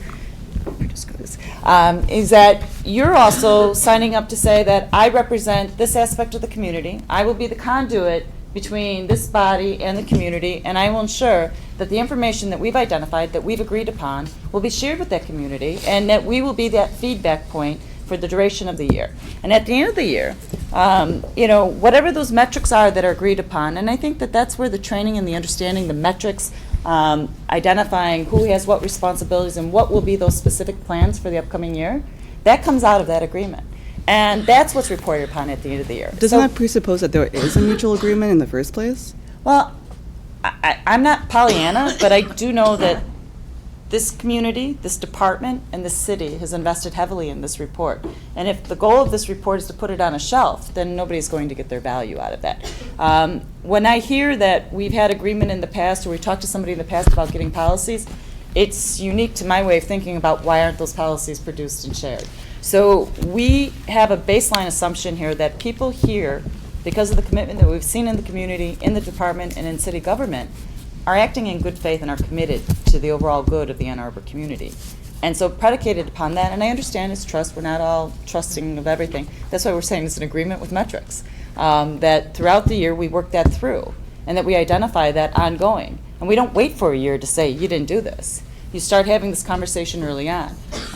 We've got the mayor and Mr. Lazarus sitting right here, but all of us have voice. I mean, we do live in a democracy. All of us have access, and whomever's on that committee, they have responsibility as well. And we start getting those issues out to our communities. We start sharing information. We start understanding more of what's what. And we become more informed, educated, and frankly engaged across our community. Because there's some things that the police cannot do, right? And the community has to help with. And there's some things that the police should be doing that they're not doing, that the community also needs to educate the police on. And so at the end of the year, we have a review and we say, okay, this is what we've accomplished this year. This is what we'd like to accomplish. This is where we're missing. This is where we're ahead of the bar. All right, how do we improve the deficits? And what is our next challenge? And it's an iterative process. It's one that requires work, and it's one that we think that Ann Arbor, particularly from the engagement that we've seen and from what we really understand to be significant concerns and informed concerns, and we really do think that Ann Arbor is well situated to take this forward. But again, this is something that's never been tested before. There's never been successful implementation of this before. And when you use the term contract, that's not, in the legal sense, a contract. It's not legally binding on any of the parties that have entered into this agreement. I think that, I would love to be able to tell you, if you do these 4 steps, your police department will do exactly what you want. 3 of them might be wrong because you don't know really what you're telling them to do. There's nothing like that exists. There's no panacea to come in and say, if we do these things, the police department will act as how we want, and if they don't, they'll be gone and a new police department will come in. It just doesn't happen. So I don't have a perfect answer for you. I really don't. I wish I did. I'm telling you, in our professional opinion, what you guys asked us to bring to you is that this is a way that not only can you develop greater understanding about the good things that the police department are doing, you can influence the things that you don't agree with, and you can build a trusted relationship that a couple years from now, you can look back and say, we're in such a better place. It's not that easy to say, what are we going to do if he doesn't do what we want? So on your comment that there's no panacea, that there's no perfect solution, I'd like to go back to, I think, a point that Councilwoman Kalisapathy made about why can't we have both? Why can't we have a forward-thinking CPPC that also is able to conduct independent investigation? What I'm hearing in some of your responses to the other council members is that the CPPC wouldn't have an independent investigatory responsibilities, that they would just piggyback on whatever internal investigation already happens.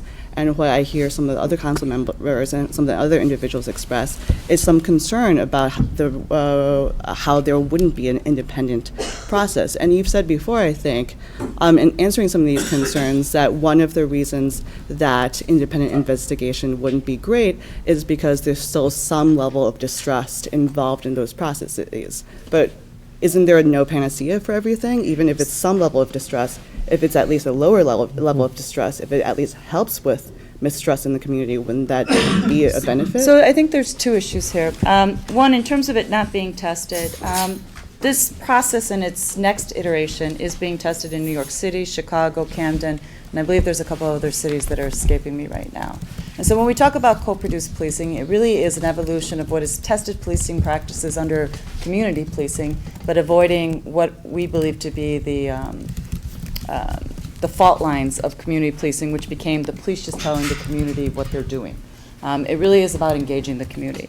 When we talk about independent investigation and review, there's 2 issues. And I think that our perspective on this, if you look at our recommendations, it is the opportunity of this committee, or the Co-Produced Policing Committee, has the right and the ability to review the investigations of the police department, right? And to determine whether or not those practices came forward in an appropriate way. What we're not advocating for is that to give the Co-Produced Policing Committee the authority to conduct its own investigations, such as the transit incident, but to allow that investigation to continue and then to be in a position to be able to answer, did the investigation adhere to the policies and practices of the department? Did it come to a viable outcome? And does it really reflect what this community wants? And so for us, that's a different shade of direct oversight. But at the end, you're right. What we're recommending is the co-produced policing process because we feel that it brings greater power, authority, and understanding. Benefits from the co-produced policing model, and it also include an independent investigation with that. Why aren't both possible? Both are possible. They really are, but we don't believe that they should coexist in the same group. One is it's going to be a volunteer group, and you're talking about taking on overwhelming tasks. 2, conducting investigations is specific. It requires a lot of training. You would be either 1, overseeing another group of people that the city would have to hire. And my suggestion would be is after you tried to build the trust and you move forward with this, if you still felt that there was not the transparency you wanted in internal affairs investigations, the answer is not to have a committee to oversee that. Then do what other cities do and create an independent investigatory body. Have a city OPS do it. But it really comes down to the fact that investigating performance failures is a difficult task, and it will overwhelm a committee that will serve the community so much better by forward looking at the strategy. That's our direction that we are giving you. You asked us to come and do an assessment and give you our advice. We think that that's your best way forward. You are offering an alternative that I think is viable, but I don't think it's your best alternative. So that would be something that you as a group would have to come to a decision on. So jumping off something that you just said, you said that being involved in this would be a huge burden, or it would involve a lot of time and commitment on whoever agreed to be part of the CPPC, I think, with or without that ability to conduct independent investigation. As such, given that you've said that we want this to be a diverse body, do you imagine there being any incentives for people who come from marginalized communities to participate and be part of the CPPC? I think that it kind of gets beyond the scope of what we should be doing. That would probably be in the initial stages of how you're going to form this committee and what the elected officials and appointed officials here would want to do for that. I believe that that is an alternative that may add value and may bring people to the table that couldn't otherwise have come to the table. But I can't speak for the city because that's a fiscal thing, but I don't think that that's a bad idea. I think it's something certainly worth talking about. When you say that you want diversity in the CPPC, I'll note, for example, that I see the word diversity in the 105-page report multiple times. For example, I only see the word black maybe 3 or 4 times at all in the whole 105-page document. You mentioned earlier as saying that you want members of the CPPC to come from diverse communities, like Fortune 500 companies. So Fortune 500 companies, and is that an underrepresented minority that needs that? Is that what does diversity look like for Hillard So Hines? diversity, you can use it in a number of ways. Well, we certainly would want to see racial and ethnic diversity. We certainly would want to see community diversity, whether it's regardless of race or ethnicity based on economics. But at the same time, this community isn't only its neighborhoods. This community is also its businesses, its education, its healthcare. And when we say a diverse approach, we're talking about a diverse viewpoints, people bringing different ideas to the table. I would not for a second say that the things that you said about diversity were not very important. They would be core to this group, but it's not the only part of this group. Because Ann Arbor has a lot of different areas that need to be represented if in fact you truly are going to focus on representing the entire city. So when you use the word diverse community, then like when you said that you did interview diverse communities, did you interview, what communities did you interview? I don't really see the report going into specifics as to whether or not you reached out to, all of the major racial minorities that are represented in the city. When you said that diverse communities were interviewed, what does that mean? Well, Go ahead. I mean, I can speak to that. We reached out to a variety of communities, and I can tell you that in our practices and cities that we've been, there have been stronger community relationships in terms of diverse communities. What we've done and what we did is we reached out through advocacy, we reached out directly, we talked to community members, we talked to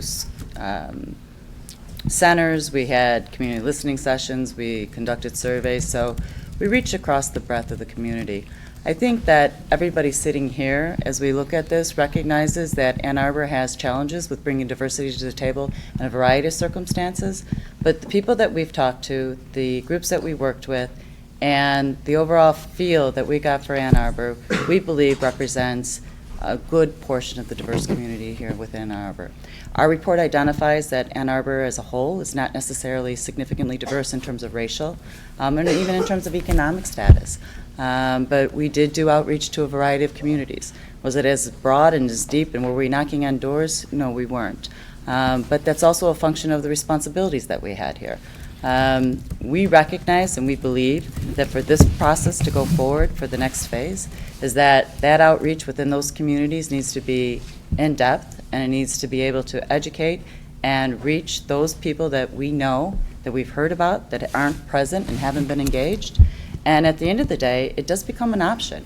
The option to participate in this process will be and should be available to everybody in this community, but not everybody's going to take that forward. And the best that we can do at this point, and that this community can do at this point, is make sure that that opportunity is present.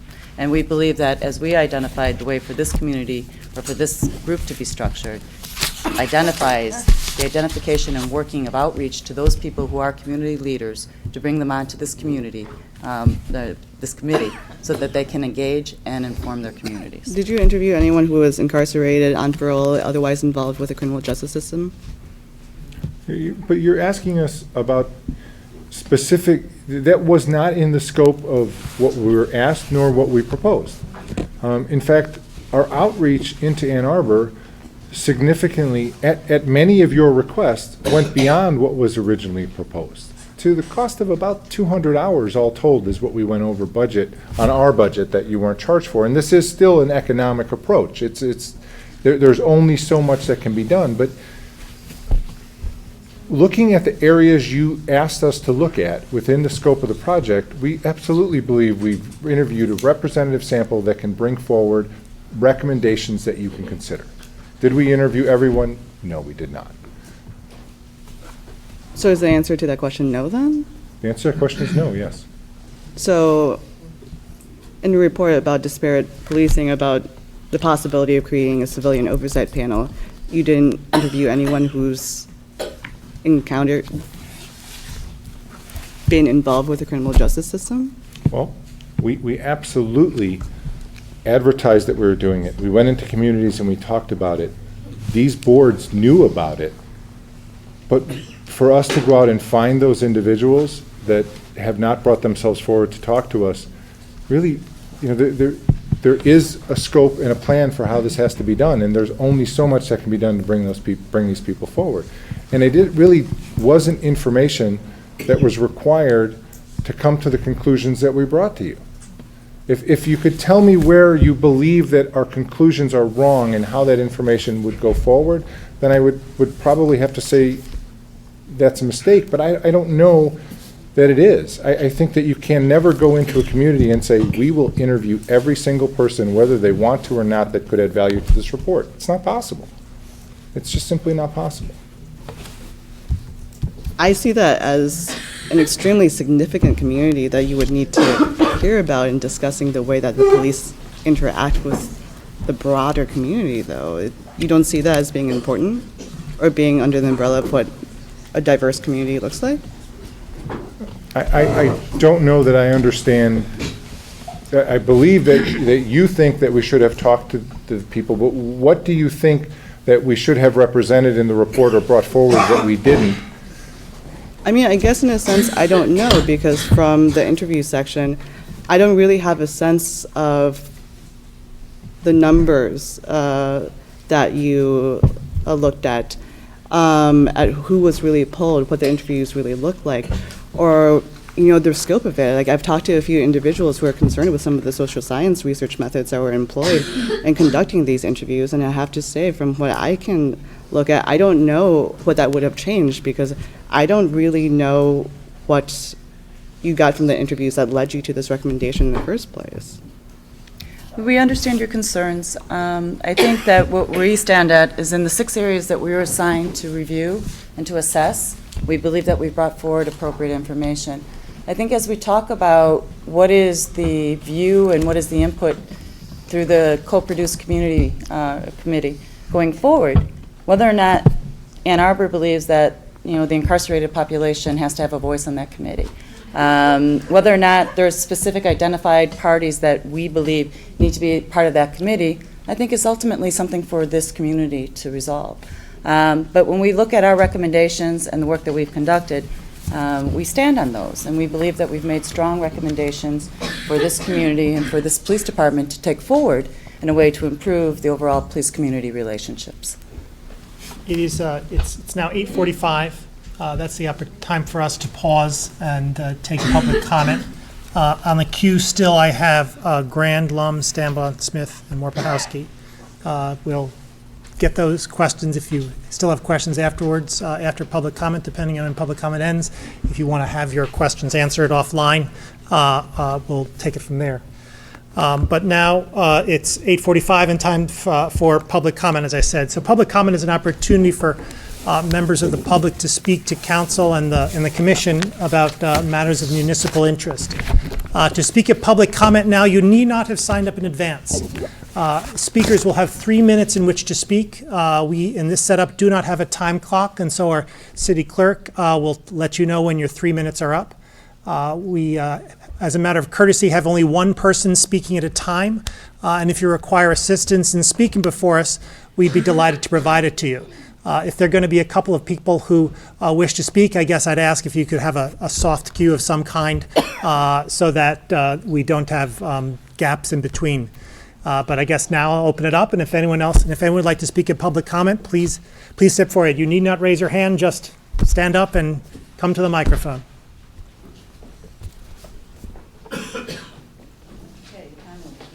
So, I've been at this 3-minute podium before, exactly 1 year ago.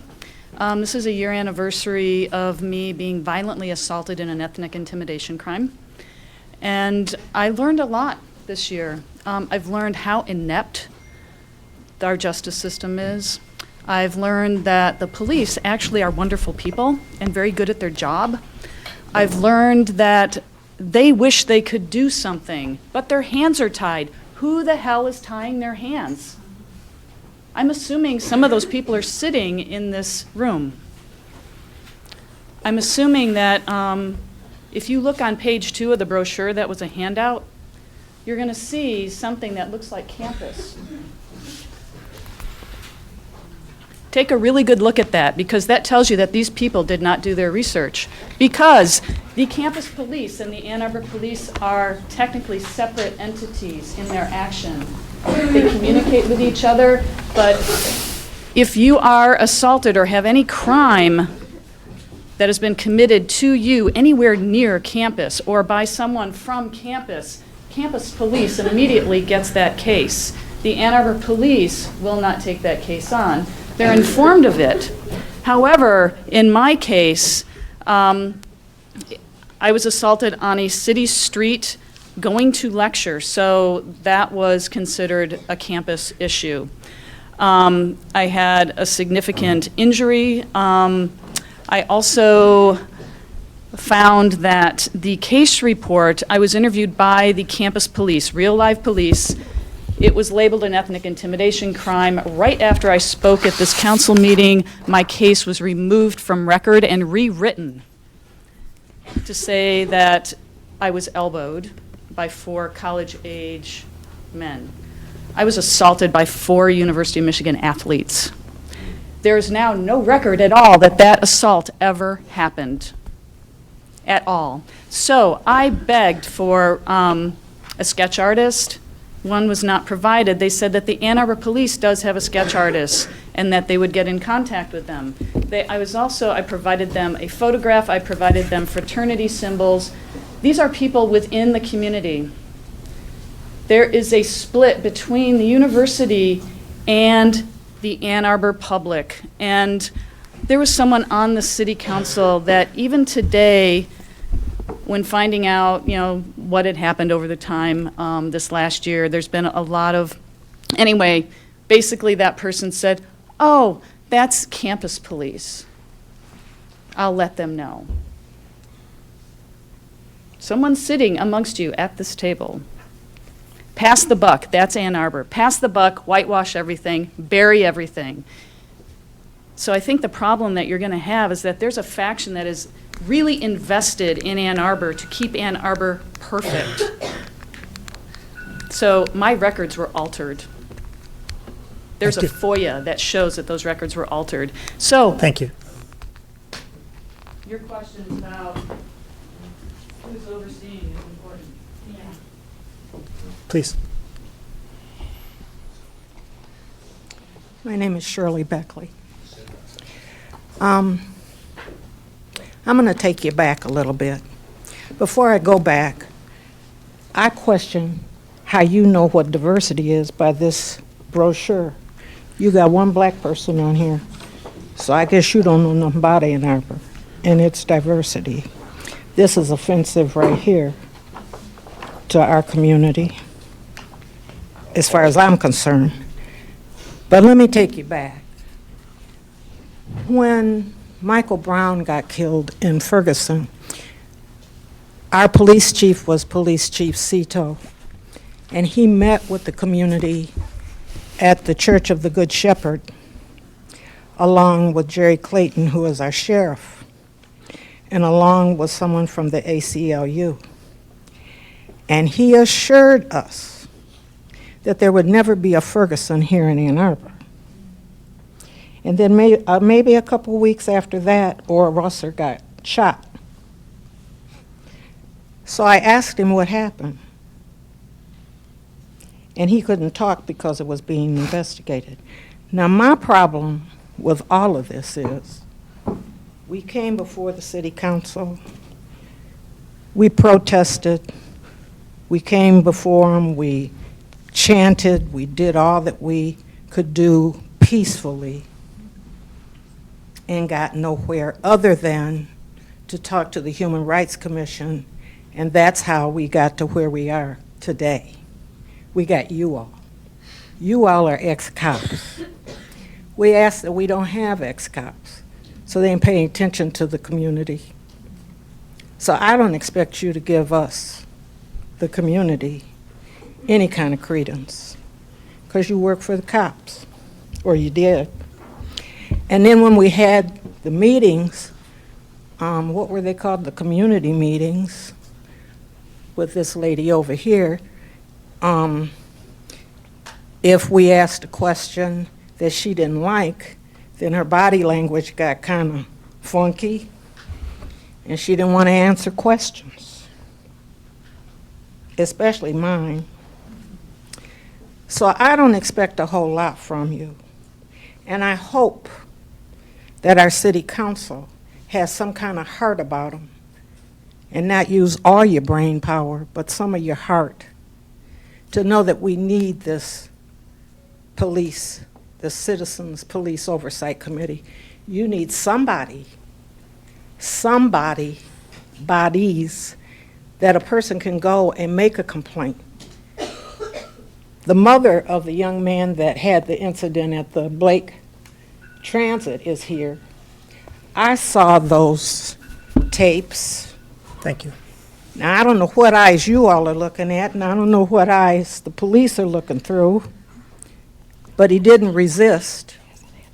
So I'm just asking that hopefully you two bodies together will come up with something that our people and our citizens can go and make a complaint and not have to go to the police.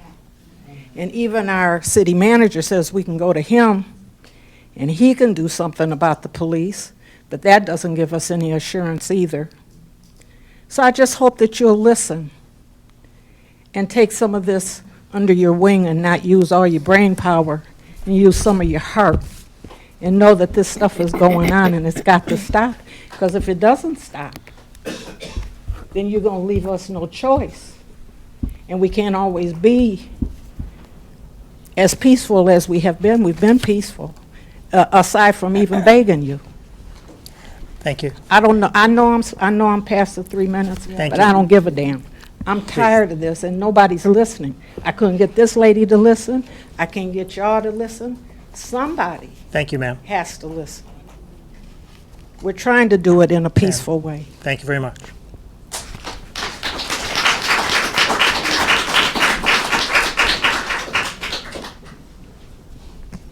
Hello. Hi. Hello. We're a group of concerned residents and members of a group called Transforming Justice Washtenaw, and we're here for 3 reasons. First, to express our outrage at the racist practices of police in this community. 2, to highlight the many flaws in the outreach and analysis of the Hillard Hines report.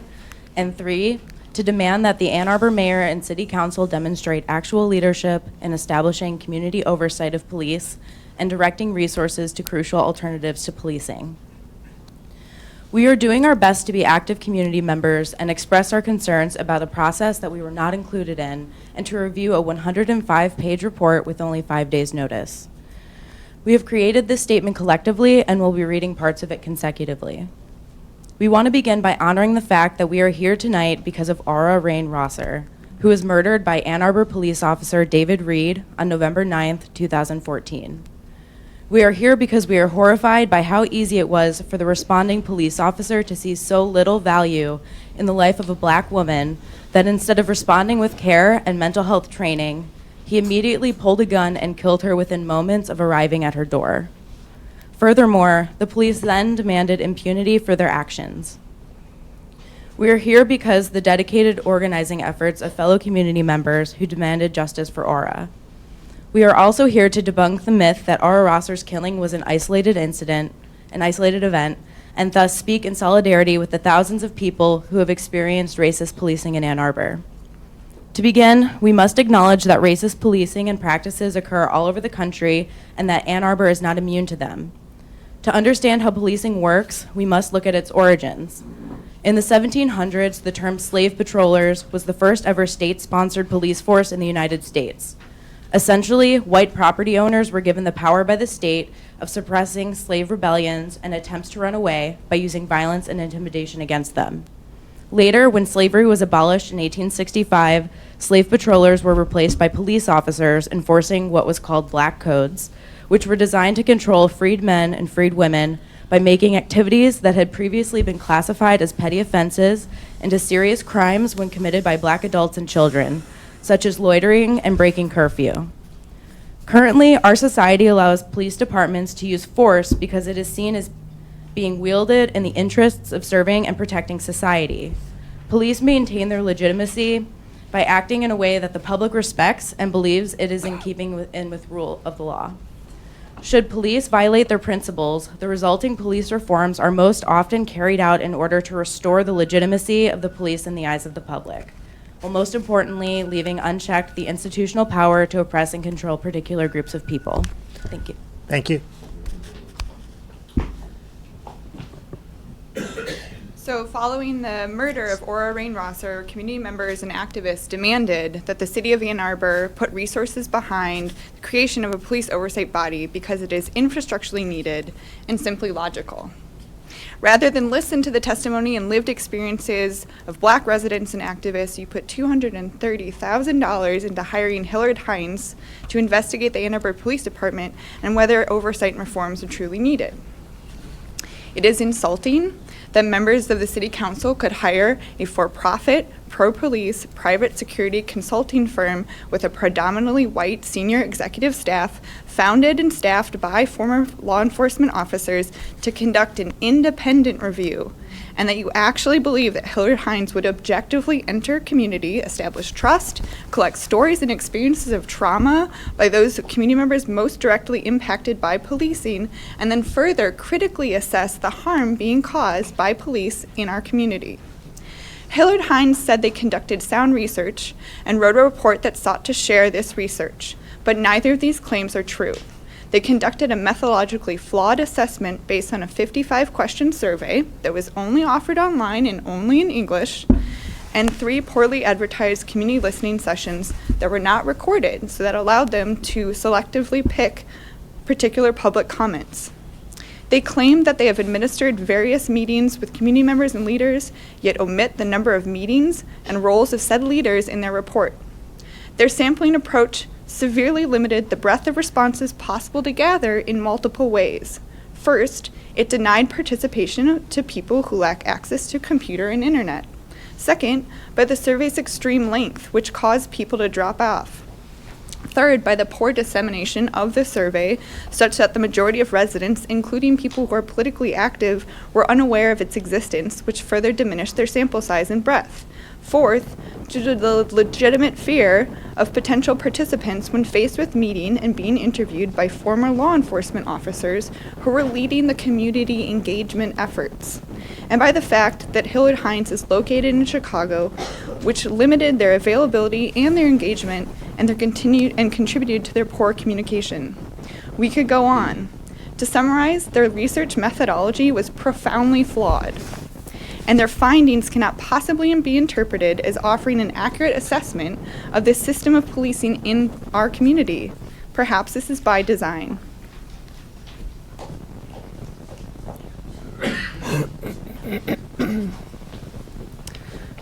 Despite repeated feedback to City Council and the HRC regarding the firm's outreach, no significant change occurred to include the voices of Ann Arbor residents most targeted by police violence. In fact, City Council was supportive of the firm's approach, not only giving the Commission an extension of the review of AAPD for $230,000, but also because the assessment seemed to focus on maintaining the reputation of the AAPD in the eyes of residents. We, as residents, want acknowledgement of the harm that we know the AAPD is causing in our community and how such harms can be eliminated. The report includes repeated claims that there is simply a tension or disconnect between community members and an overall professional AAPD versus the actual reality of AAPD's historically and currently violent system of policing, which is racist and oppressive and causes harm. This is what we want to see change. This is what we believe City Council is accountable for. With cell phones and social media, the exposure of the reality of police violence nationally and locally challenges our broader society to acknowledge, accept, and address this reality. Because most white people will never be personally impacted by such violence, it can be hard, if not impossible, for them to imagine being Ora Rosser or the 16-year-old who was violently arrested just 6 weeks ago in Ann Arbor. We are here to say that overt racism, violence, and terror of early police departments are not of the past, and Ora Rosser's death is not the only example of violence and police brutality carried out by the AAPD. The AAPD, like all police departments in this county, is an institution that is part of a profound legacy of racism that we have to acknowledge and confront. Violent policing is not categorized solely by direct interpersonal interactions. Instead, it is a systemic issue that manifests structurally. In Ann Arbor, this is what it looks like. A city where the police do not publicly share their policies on use of force, lethal or otherwise. Where data is not collected about who is the most policed and what the outcome of that policing is. Where policing makes up the largest expenditure of the city's annual budget. Where residents have no say in how they are policed. Where the officer who murdered Ora Rosser in 2014 remains on duty despite having a history of racist policing. Thank you. A consistent presence of federal law enforcement, ICE, U.S. Marshals, and Border Patrol harassing, detaining, and Thank you. our neighbors. A city that contributes to the school-to-prison pipeline through the policing and detention of youth as a way to treat behavioral misconduct, particularly among young Black and brown folks. A county where, despite making up just 12% of the population, around half of the inmates in the county jail are Black. A county where in 2015 Black youths were petitioned to the juvenile court and have formal charges filed at 2.5 times that of white youth. A county where black women remain in jail 14 days longer than white women. A county that currently spends about 3.6 more times on police and jails than social services. To call Ora Rosser's death an isolated event or to say that police violence is only physical harm is not factual and it's irresponsible. We challenge the notion that policing at large, as it stands, is right. The laws that were created primarily by white men are just and equitable. Policing is inherently harmful and violent, even if there are no reported physical injuries. The fact that police departments fail to collect or publicize data concerning misconduct or racial patterns of arrest is no reason to assume the absence of harm. The act of patrolling neighborhoods looking for people to ticket, fine, arrest is already always harmful, especially for those who have been jailed or been unable to pay, especially for those who fear for their lives at the sight of a cop because they know by the color of their skin and because their families are incarcerated or have experienced harassment, especially for those who fear deportation and have seen no difference between AAPD and ICE. How many stories of police violence, of brutality and trauma and pain do members of City Council need to hear before believing black and brown residents in this community are being disproportionately targeted by the AAPD? How many more stories will you need to hear to believe that the AAPD is causing harm to precious members of this community?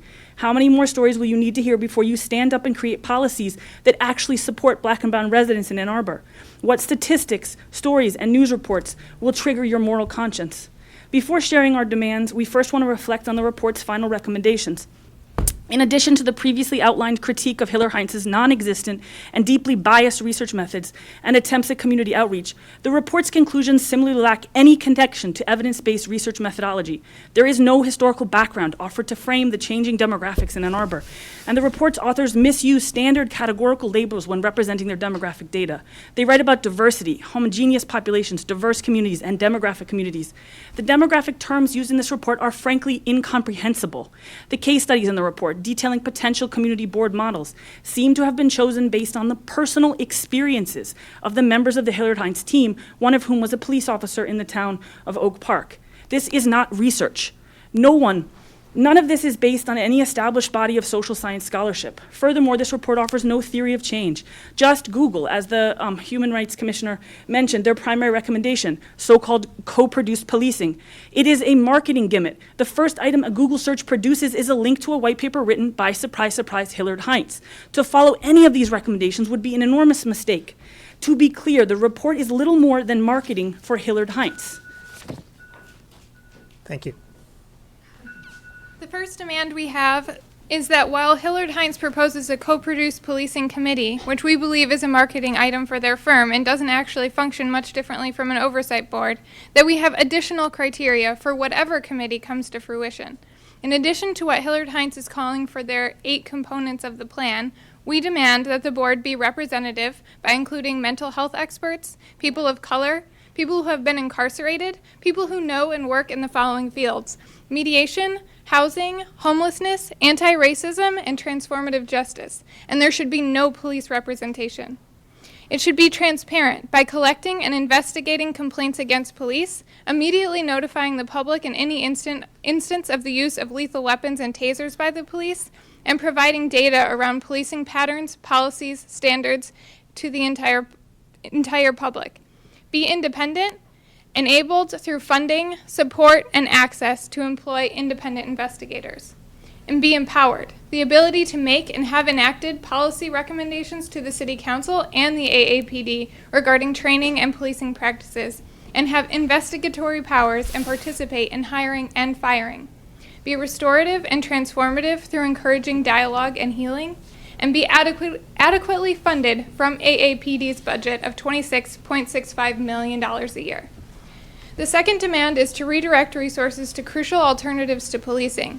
This looks like less funding for police and putting it toward organizations like the Dispute Resolution Center, community centers, mediation grassroots groups, mental health services, etc.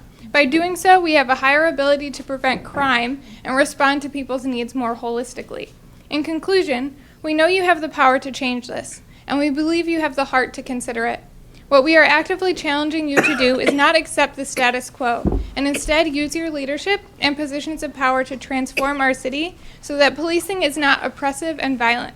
We know we can actually create safe communities for all residents of Ann Arbor. Members of Transforming Justice Washtenaw are committed to making sure you do that. Thank you.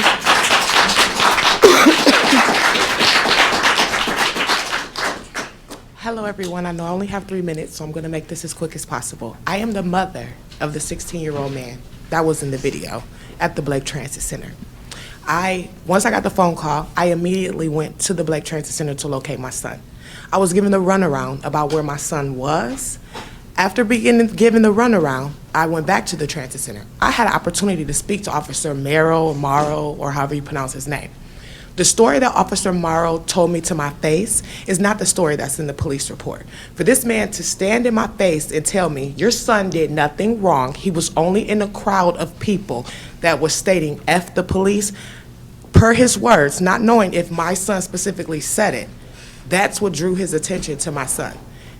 That's what drew your attention to put your hands on my son. That's what drew your attention to tell my son that he could potentially be arrested and charged with a felony for resisting arrest. I went to the Blake Transit Center. I watched the video footage. The video footage to me was trash because it has no audio. So what is that really showing me? This officer is telling me my son possibly could have said this, possibly could have done that, but there's no audio. So how do I know for sure what was exactly said? I just see a back and forth action.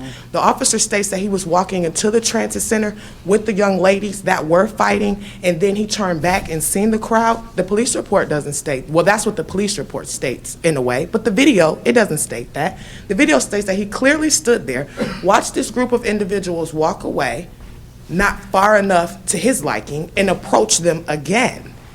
His approach for what? Again, you didn't even give them an opportunity to see if they were actually going to walk away. The police report states, in his words, that he grabbed my son because my son was closest to him. Garbage, yet again, because it was like 3 other individuals that was right there with him. My son said something to him, which I don't know the extent of because there's no audio. My son turned around to walk away. He grabbed my son by his backpack. My son shrugged him and turned around and did like this. Well, that's anybody's reaction. If you have your back turned and somebody touches you, you're gonna turn and look like, why are you touching me? Is that cause for him to snatch my son up the way he did? When you walked my son into the transit center, my son was not resisting. The transit center video shows that. I don't know what the body cam footage shows because I still haven't had an opportunity to see that, nor do I trust the lieutenant that came to my door, but that's my next set. The second set is when you got my son into the transit center, you placed him up against the wall. He had his hands behind his back. What was the whole purpose of taking him to the floor like he was some type of animal? There was no purpose of that.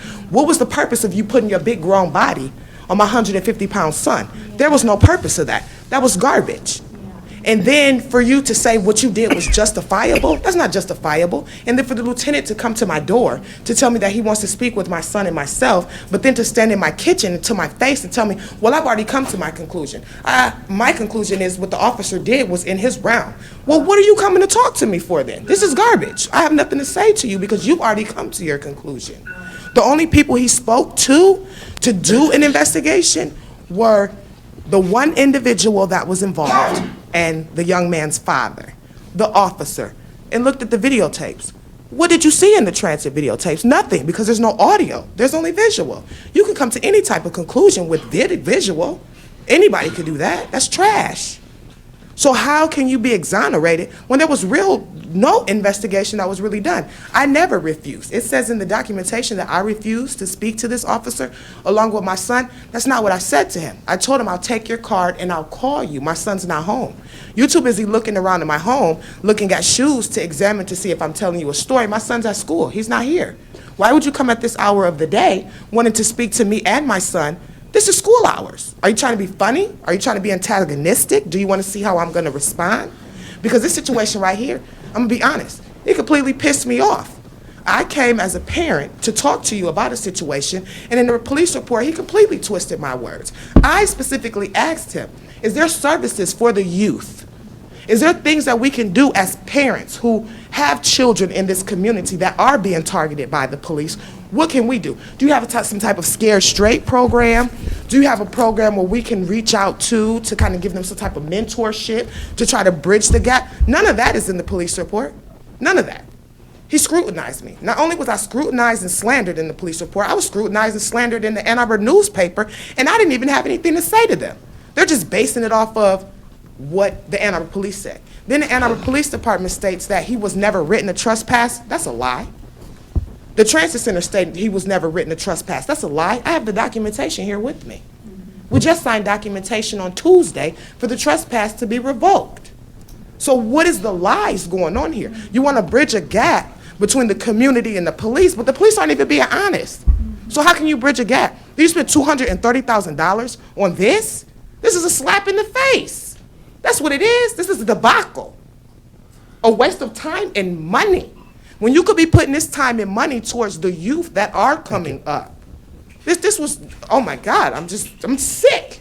To sit and listen to what these two individuals have the nerve to say. And then with you guys asking them questions, they're dancing around your questions worse than Donald Trump dances around on the television. Thank you. You guys should be demanding them to answer your questions, not dance around. Just give straightforward answers.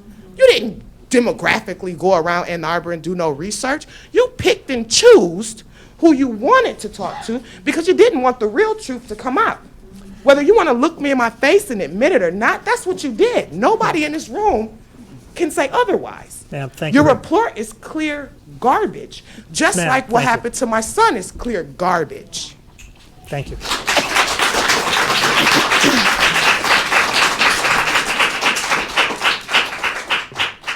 That's a hard one to follow. I really urge you to listen and do more than listen, respond. It's past time for the city to make a response. I'm Dave DeVarty. I was on city council in the late 1980s.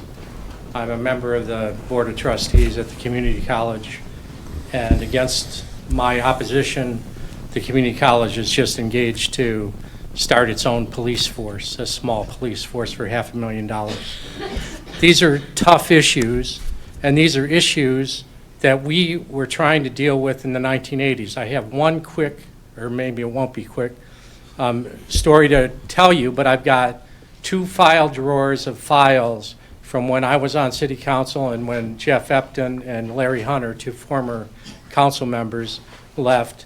They bequeathed their files about police issues, and many of them are racist enforcement, or examples of racist enforcement.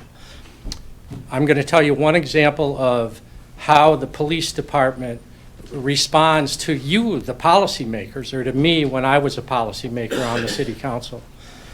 There was an event that happened at the art fair, I think 1987, 86, where a bunch of young people were partying at one of the sound stages on Church Street after the art fair closed, and the police came in and moved them out. And I think they did it one night, and it looked like it was going to happen the next night, so I went down there as a council person to observe.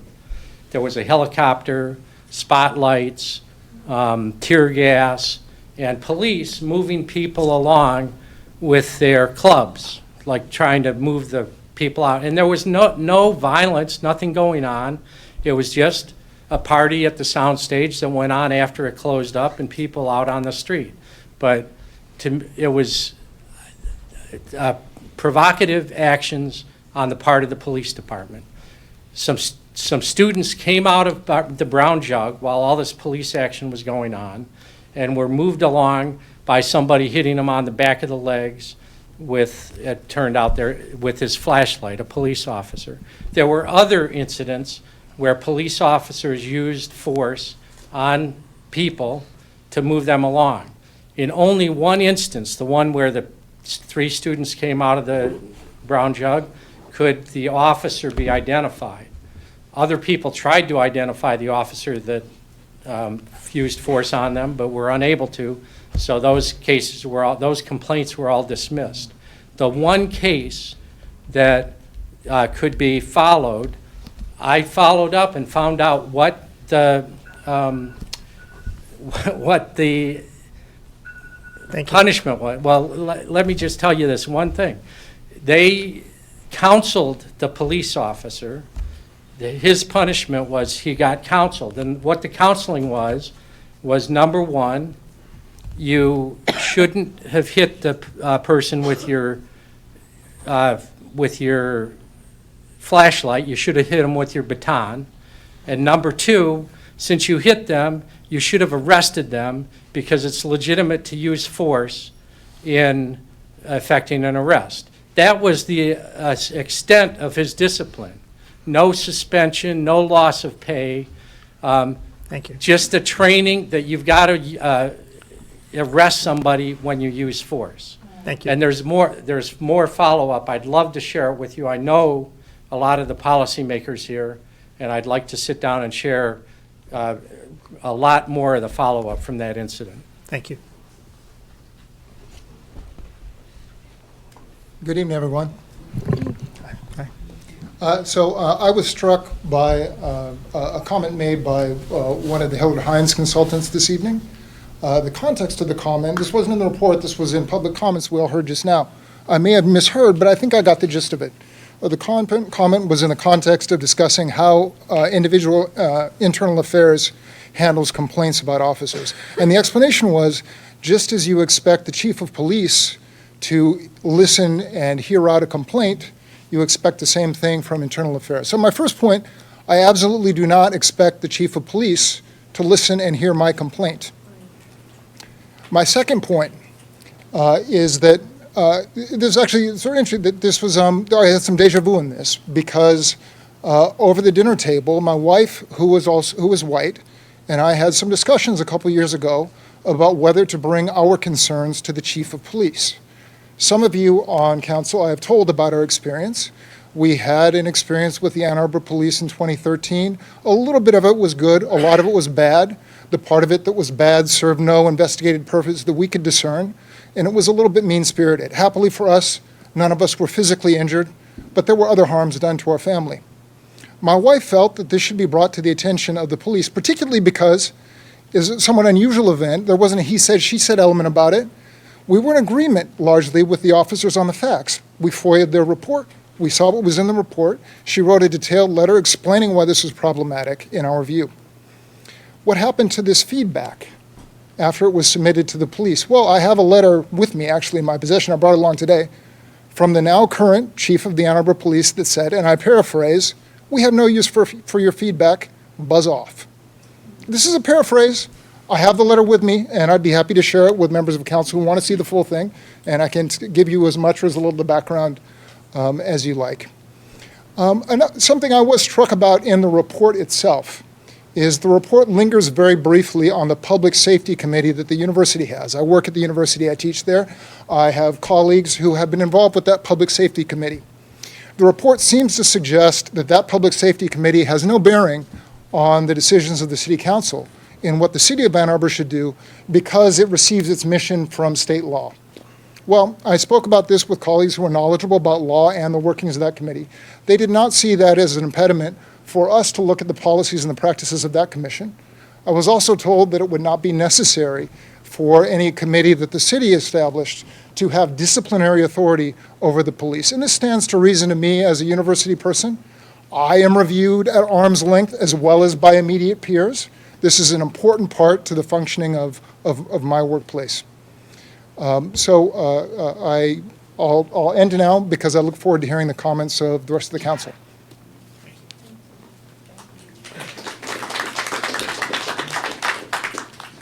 Good evening. I'm Reverend Jeffrey Harold. I'm a resident of Ann Arbor, a member of the Washtenaw Faith Leaders Forum, and our mission is to establish a countywide interfaith advocacy effort with faith-inspired platform that fosters mutual respect and effectiveness as we mobilize and speak up for justice and equality. And we've held several forums about police-community interactions.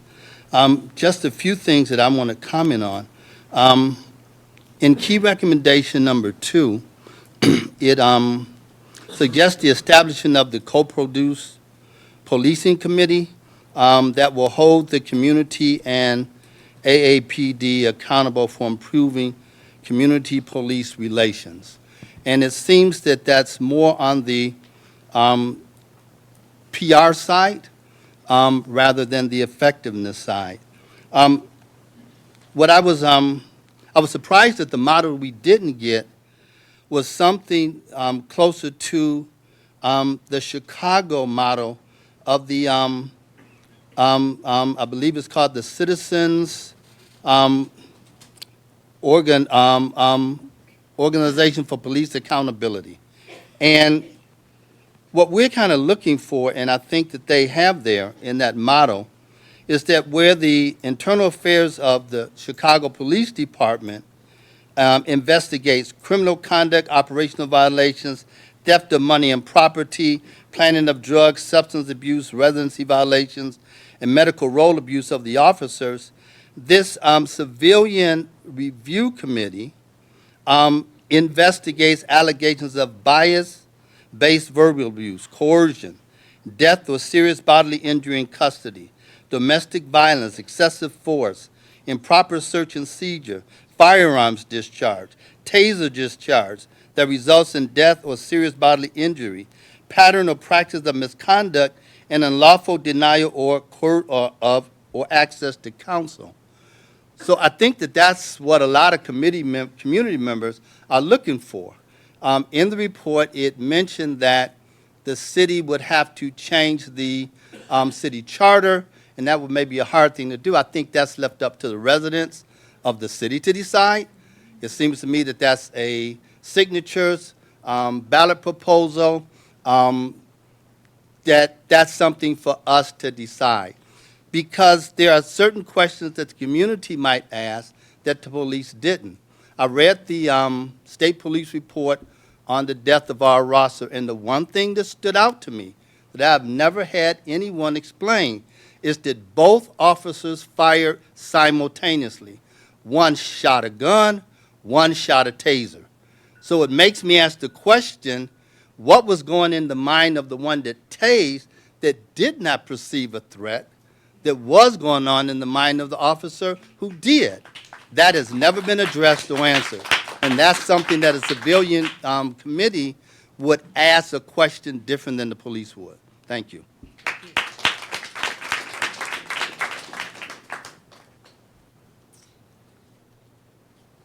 Ooh, I feel weird following that one. Hi, Council. I'm a resident of 18 years and a current high school student. And I grew up here feeling like my town is dedicated to fostering my well-being. I've also been in public school from kindergarten to 12th grade. All right, you know what, I'm just going to give up on this. As probably many of your children did or do. I remember, actually, it was as early as my first week of riding the bus to Dickin as a 6-year-old to realize that my black classmates did not live in the same Ann Arbor as I did, because all the black kids got on and off at the same stops and lived in the same areas of town.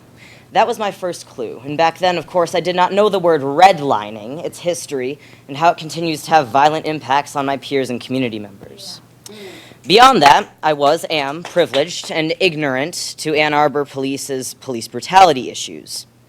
We, my town, you, still have serious unaddressed problems with institutionalized racism and police brutality, and our police still operate by and large in very racist patterns. When a 16-year-old boy, a teenager younger than me, gets thrown and pinned to the ground at the transit center without exhibiting violent behavior by a police officer, the city has an issue. When a black woman when the police cannot respond to helping a black woman through a mental health crisis without murdering her, and after 3 years she still has not received justice, the city has an issue. Yeah. When my black classmates and friends tell me stories about being harassed by police over curfew laws, while me and my white friends have walked confidently by police officers at all obscene hours of the night, the city has an issue. Yeah. The police operate in racist patterns, and firstly, at the very least, needs to be held accountable for it. The issue is urgent, and its solution cannot come out of police policing themselves. It has to come from a powerful body of people. Better yet, it can come with community-based alternatives for policing. I want to draw attention to the pamphlet that was available when we walked in, so let's open it up and look at it. Protecting what matters. Yeah, I'm not sure who designed this or if this caption has different context that I'm not getting, but wow. The first thing that comes to mind when I look at this is that, as Shirley pointed out, these pictures depict white people and feature there's just an overwhelming amount of whiteness here. And U of M students. But what about Aura Rosser? What about my black classmates who have feared for their lives in the face of aggressive police officers for being outside past 10 p.m. over summer break? Yeah. Do Black Lives Matter in Ann Arbor? Really? I ask really, as in what real action is the city going to take to protect its black residents? A few of the fine movers and shakers sitting before me right now knelt for a pledge in a meeting in October. Amazing, but not real. This was symbolic. For an act of attention, concern, and respect, we saw very little action follow it. I think that a police review board, one with power, one with actual teeth, would be a great first step. That said, I have faith in all of you. I'm excited to be a voter, and I'm eagerly waiting to find out what my representatives are going to do to address Ann Arbor's issues with racism and police brutality.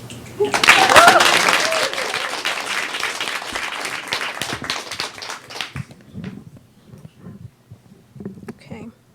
I just want to say that $230,000 would have funded multiple full tuition scholarships for students like our last speaker.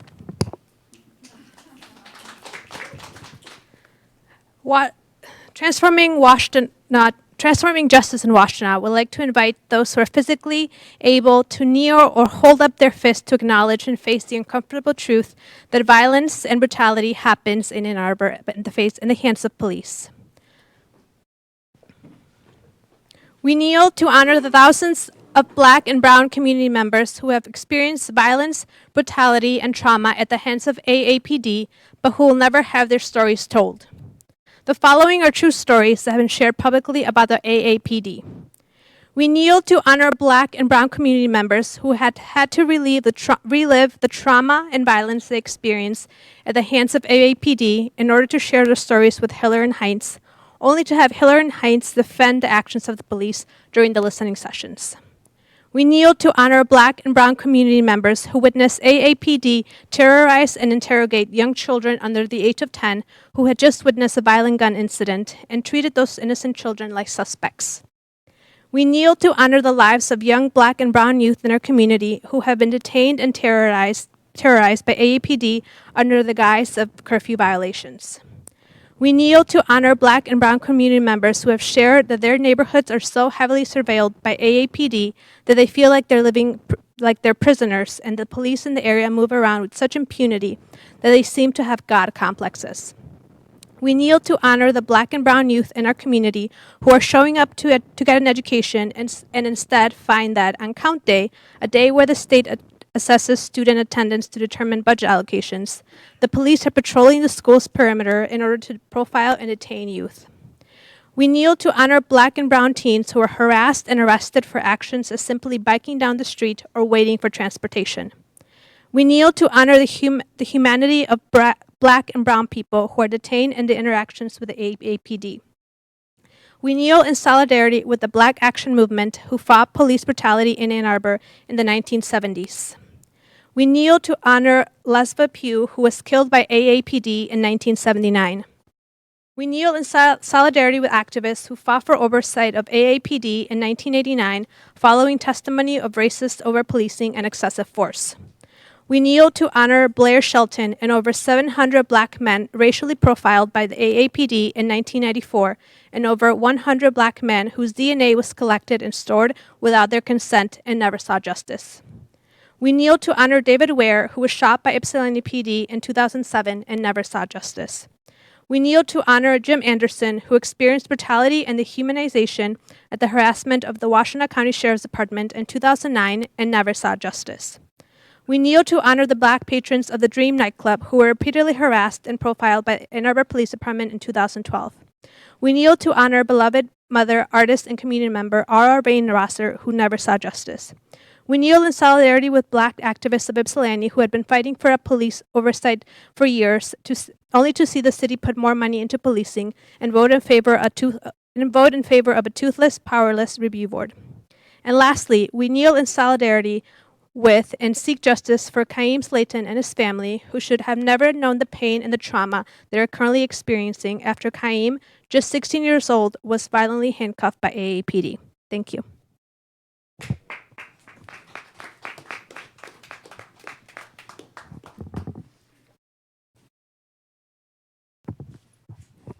Hi everybody.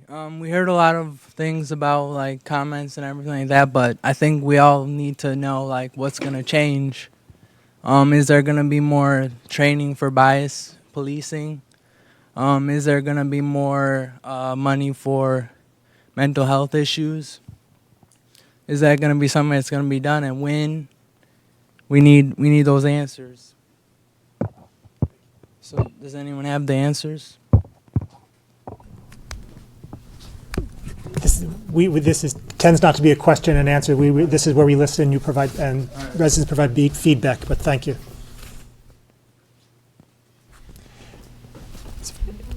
Only one time, one time, ma'am. Is there anyone else who'd like to speak at public comment?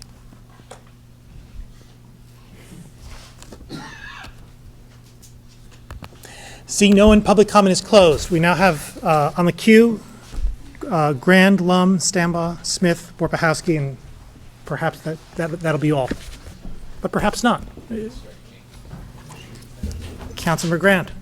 Okay, thank you. Can everyone hear me? I know I'm getting over a cold. I have not the loudest voice.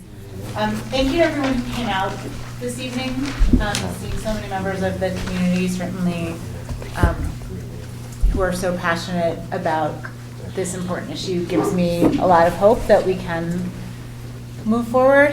I just had a few, and I'm not expecting to have a discussion, I think, but that it's getting late, so I just want to throw out some comments about community engagement. And something that really struck me in the comments at first was how the police and the community members clearly are not seeing one another. I am really in favor of efforts to recruit and to use whatever resources we have to make sure that our future police force is more reflective of our community. And part of that, again, not expecting an answer today, but it's not to say that people don't have the freedom to live where they live, but a lot of our police officers are not actually members of this community. And I think when we want to do engagement, having police officers that come from the community, that are invested in the community, it's easier to engage with someone when maybe they're also, maybe they're also a mom who's coaching your kid's soccer team, or you see them at the grocery store, or or walking their dog in your neighborhood. So part of my hope is that we can get more police officers who come from the community, who are invested in the community, and part of that is on us in terms of lots of other issues about affordability in our community. We did hear recently, and I haven't had a chance to respond yet, but from a constituent of mine who said that she wasn't good at public speaking, so she didn't want to come, so she sent a lengthy, thoughtful email instead, and I hope that she does come out in the future because she had a lot of good things to say. When my father, who's an attorney, and he did a lot, he still practices, but was doing a great deal of family law, and he would have clients come in who were going through divorce. He often wouldn't work with them unless they worked with a social worker that was on retainer in his office. And there were a lot of comments that I've heard about training, which I think is incredibly important around issues of de-escalation, but also some ideas about how we can potentially embed or collaborate with people who are not police officers, who bring other skills to the table within the AAPD, and maybe we can be a little more creative about how we use people with different skills. We have the #1 school of social work in our community. We have a lot of people who have skills and expertise and lived experience, and so maybe there are ways that in addition to having some sort of body that we can leverage that expertise. Also, just responding to something I heard, but something I was thinking about. When we talk about engagement, we definitely want to walk that fine line between what feels like engagement and what someone rightly said feels like surveillance. And my hope is that whatever body comes forward can help us better define that space. Thank you. Thank everyone for coming out as well, and so acknowledge the Hillard Hines folks, and thank staff and the Human Rights Commission. This clearly has been a significant time commitment in developing the report and set of recommendations, so thank you all. It is very comprehensive, a lot for us to digest, I'm sorry. Just a couple questions. A key takeaway from the report, we've got 67 recommendations, as you noted, but there seem to be two primary ones. Again, establishing the co-produced policing committee and reinvigorating community-oriented policing in Ann Arbor. And to me, they both seem like they're interdependent, interrelated, and both are important. So if you could just tell me if that's a fair takeaway, that both are essential. And just quickly, there's a couple reasons I asked this question. Because first, I think many folks will be focused on just this committee, its scope, structure, membership. And the second is, I've been around long enough to see the tangible benefits of community-oriented policing. And I've also observed when those benefits have disappeared, as the effort was pretty much abandoned. I served previously, and we had community-oriented policing offices in various parts of the community, and beat cops and DARE programs, and on and on and on, things we just don't do today. So I'm wondering if you could just elaborate a bit on what you see as the interdependency of these two primary recommendations, and the importance of Ann Arbor restoring its community-oriented policing philosophy and approach. I think that you're accurate in identifying the interdependency. And I think that sometimes people hear community policing and then the co-produced policing committee as being less than a strong vehicle to better engage and hold the police to account, as well as engage the community. We heard a lot of comments here tonight, and I think that our approach in making these two recommendations are very much centered on a lot of what we heard here. There is a lack of transparency, but that's also a result of not engaging with the police because those availability options don't necessarily exist anymore unless you're calling 911 or if they're out on an enforcement patrol. So the ability to have the police engage with the youth in a positive manner, the ability to engage across the realm of the communities of Ann Arbor in a way that not only identifies police officers as individuals, but also have the police officers recognize the community in the same way. We hear a lot of people speaking to that end. What we see as coming out of the committee is really, while there is a level of interdependency, it's not a shared responsibility. We believe that the co-produced policing committee has a responsibility in terms of identifying standards for policing and working with the department and the communities that the committee represents to make sure that there's understanding, engagement, and frankly accountability around policing practices. When we look at the community policing aspect of it, a lot of what we hear from communities is that the police aren't engaging in the way that they would like, they're not there often enough, and they're not providing the services that they feel are appropriate and sometimes respectful to those communities. And so the more that there's a focus on community policing, the more that the focus is on engaging and problem solving on those specific issues facing a community, I think the stronger your policing practices become overall. So ideally, while they are somewhat independent, they are operating on maybe parallel spares, and the goal and the practice being that as your police become more responsible, knowledgeable, and engage with the community through community policing, and the same for the communities, that they become more understanding of what the police are, what their responsibilities are. But then you also have this body standing here who's really, in a place to take that to the next level, but also to provide the transparency, the accountability, and the conversations that are very difficult. Issues that we heard discussed here today, that's where we see the two interconnecting. And I think that it is a strong connection. Okay, thank you. I have other questions, and I appreciate that Commissioner Chang was asking about the, if other cities have attempted, even parts of the co-produced policing model, and as you said, no, that we would be an innovator, and you have no successful examples of this to point to. So you gave us some guidance for what could, set us on a good path, I guess. But there's, I think given the civic commitment of our residents, we're well positioned to be an innovator, but, having said that, there's always risks and associated with being an innovator, and you did have references to Seattle and some other cities with regard to community policing. Good. It's, clearly this is something we're going to have to be diligent about, and if we go forward with this recommendation, so that we are successful. So anyway, thank you very much. Clarification, I thought she said they started in 4 cities. You'd mentioned New York, You just Chicago. said you were an innovator. I'm confused. What was it?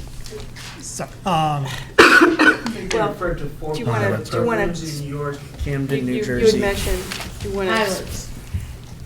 sorry. That's all right. Because you had mentioned New York, Right. Chicago, and so, but you did say that there are, no one's really attempted this model. But, so if you could clarify. So the pilot projects that are going on in New York and in Chicago Camden. and in Camden are largely being managed by the people we reference in here from Marion University, and they really aren't coming forward with a full committee. That's their ultimate goal. It's honestly been a difficult concept for them to move forward in the midst of a lot of problems. And in many ways, I understand that the desire is for immediate action. And the reason that we push back on immediate action is primarily because it hasn't brought about the results that it seems that you're seeking. In reference to, for example, the Chicago program, it has proven to be successful in some significant areas of attacking potential criminal behavior on police officers, bad behavior, anti-policy behavior, but it doesn't build the trust and relationships needed for long-term change. Chicago has had civilian oversight for years, and the problem still persists. So we believe, and this was really part of what we talked about when we were initially interviewed, is we believe that building that trust and building those relationships and engaging the community in doing that is your best path forward. It clearly is not your only path forward. You had other people who came in and talked about other methods, and some of your community members identified those.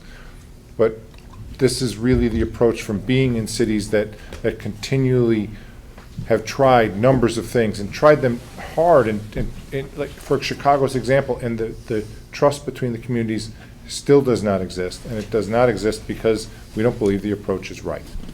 That's really what it comes down to. Commissioner. It's been an interesting meeting. As a member of the Commission, Human Rights Commission, we've done a lot of research before the consultants came aboard, and certainly a lot afterwards. What they're suggesting is definitely something that hasn't been done, that is scary, that would require a lot of negotiation with the community, with the police, with council. On the other hand, we have not seen anything work very well anywhere else. And there is a possibility that if anybody can do it, Ann Arbor might be able to. But it really does take a lot, and there's some dangers. You've talked about equal footing between the police and this committee. We're not on equal. There's no way. And there's got to be some way to, while you negotiate everything, you've got to have somebody be able to say, or some group be able to say, you've got to do this. Because there are too many ways that things can be hidden from the committee. Many examples were in the public comments, were very interesting.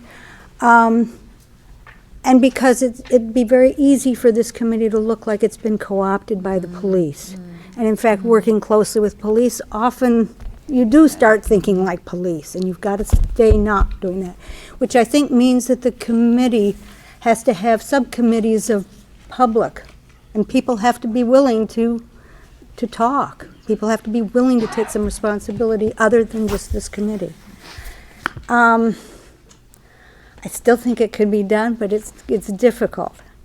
I think also that I think it can be done. I don't even know that for sure, but something's got to be done. Something's got to be done, and so far, we have not seen in all our research anyone who's done it, certainly not perfectly.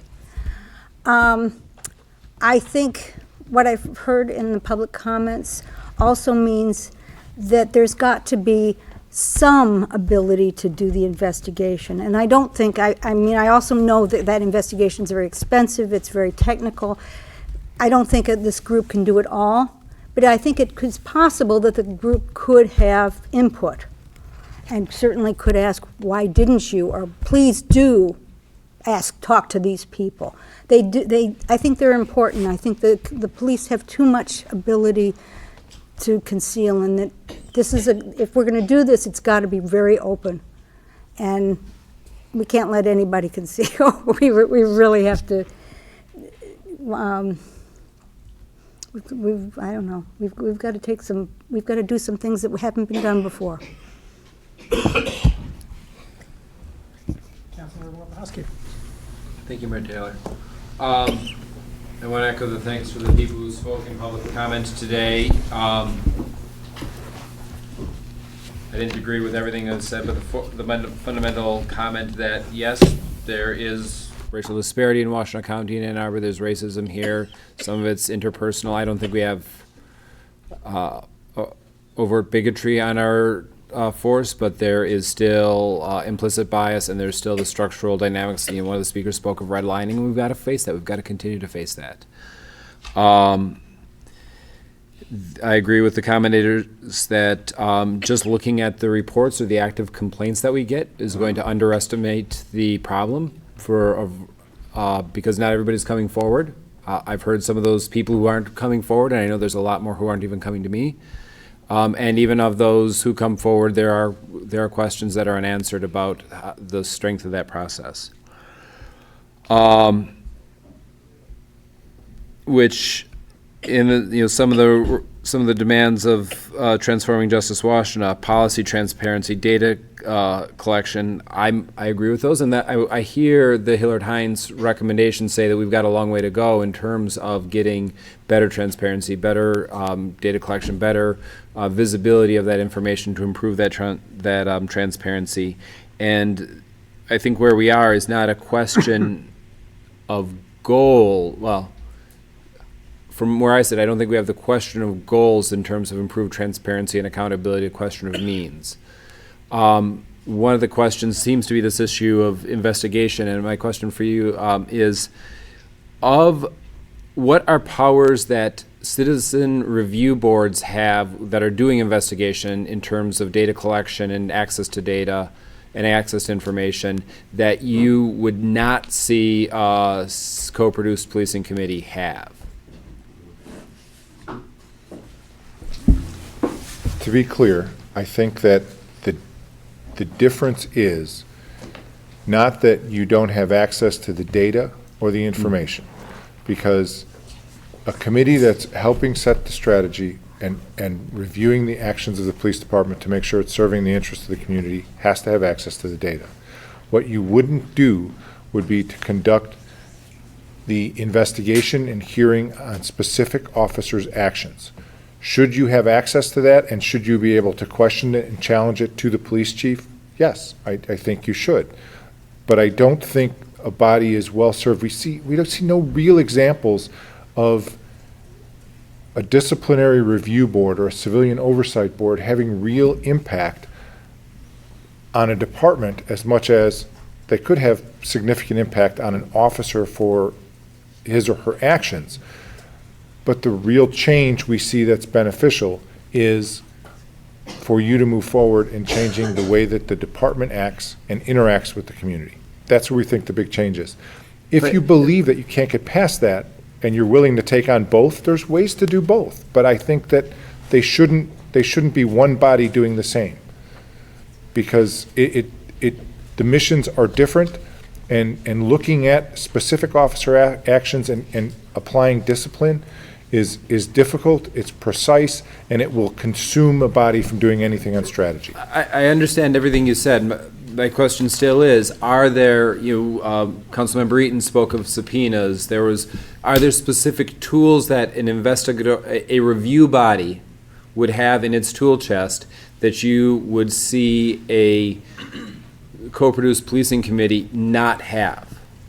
I would see you not having subpoena power. You're not conducting inquiries into the legal actions. You're conducting inquiries into the policy and strategy actions. So I don't think subpoena powers are at all necessary. If the committee was denied information and could identify that you can't access the information you need to make decisions, then it's time to start questioning the decision maker who's doing that, whether it be the police chief or whoever it would be. And then that's a city council decision. That's an employment decision. So I don't see it to be an investigatory legal body. It is investigatory in that it helps identify strategy issues, but not necessarily legal issues. So I wouldn't see it having subpoena power. Thank you. And last question, then I'll stopping us from going home. One of the questions came up about who is doing what investigation, and can people who are law enforcement affiliated be in a position to investigate law enforcement? Are there in organizations that have where I'm wrestling with is in organizations that do have a review board with investigatory powers over incidents. I'm starting to understand how basically it's police work instead of gathering data, doing an investigation into a situation. Is that usually done by people with police experience? Is it done by people without police experience? How do you do an investigation, or how do other bodies do investigations and try to keep that firewall of having that investigation done by individuals who are not identified with or formerly law enforcement, have gone through academy, that try to create that separation? There's a variety of options out there, and I think the Human Rights Commission report initially identified, some of those options out there. What are some of those bodies? Should you decide to go with a citizen review type board, there are a variety of models out there. We mentioned two, but there are, there's an inspector general approach, there's a civilian review approach, and each of them have different powers. But generally what they're predicated upon is training somebody, depending upon the number of people you hire, to conduct investigations. There usually is some sort of investigative training, and depending upon the resources, smaller agencies sometimes use lawyers. There's a variety of options out there. What we're kind of standing on, and I understand the question that you're asking, is yes, it's feasible. If this city decides, the council decides that we want to go with investigative review, we gave you two options. I think the Human Rights Report had several other options. What we can tell you is whether or not it exists or not, there is no perfect protocol out there. Powers can be granted to civilians, non-law enforcement background, if that's the path that you want to take. But at the end of the day, regardless of who owns the investigation, I would argue that there's not a single agency out there who conducts an investigation who's not subject to question at the end of the day. And it's the ability to validate and review that investigation, not only as it relates to the individual, but to translate that specific action and take it across the agency and say, how do we stop that action in the future? Because discipline's really focused on that person, that action. Mm-hmm. And the strength of, in our opinion, of co-produced policing is to look at it holistically and say, how do I stop it here? And that's where we see the strength. And so are subpoenas necessary to do that type of work? I would argue probably not, based on the fact of how that work would be categorized. But at the same point, there has to be assurances and clarity that whatever actions you take going forward, that information is shared.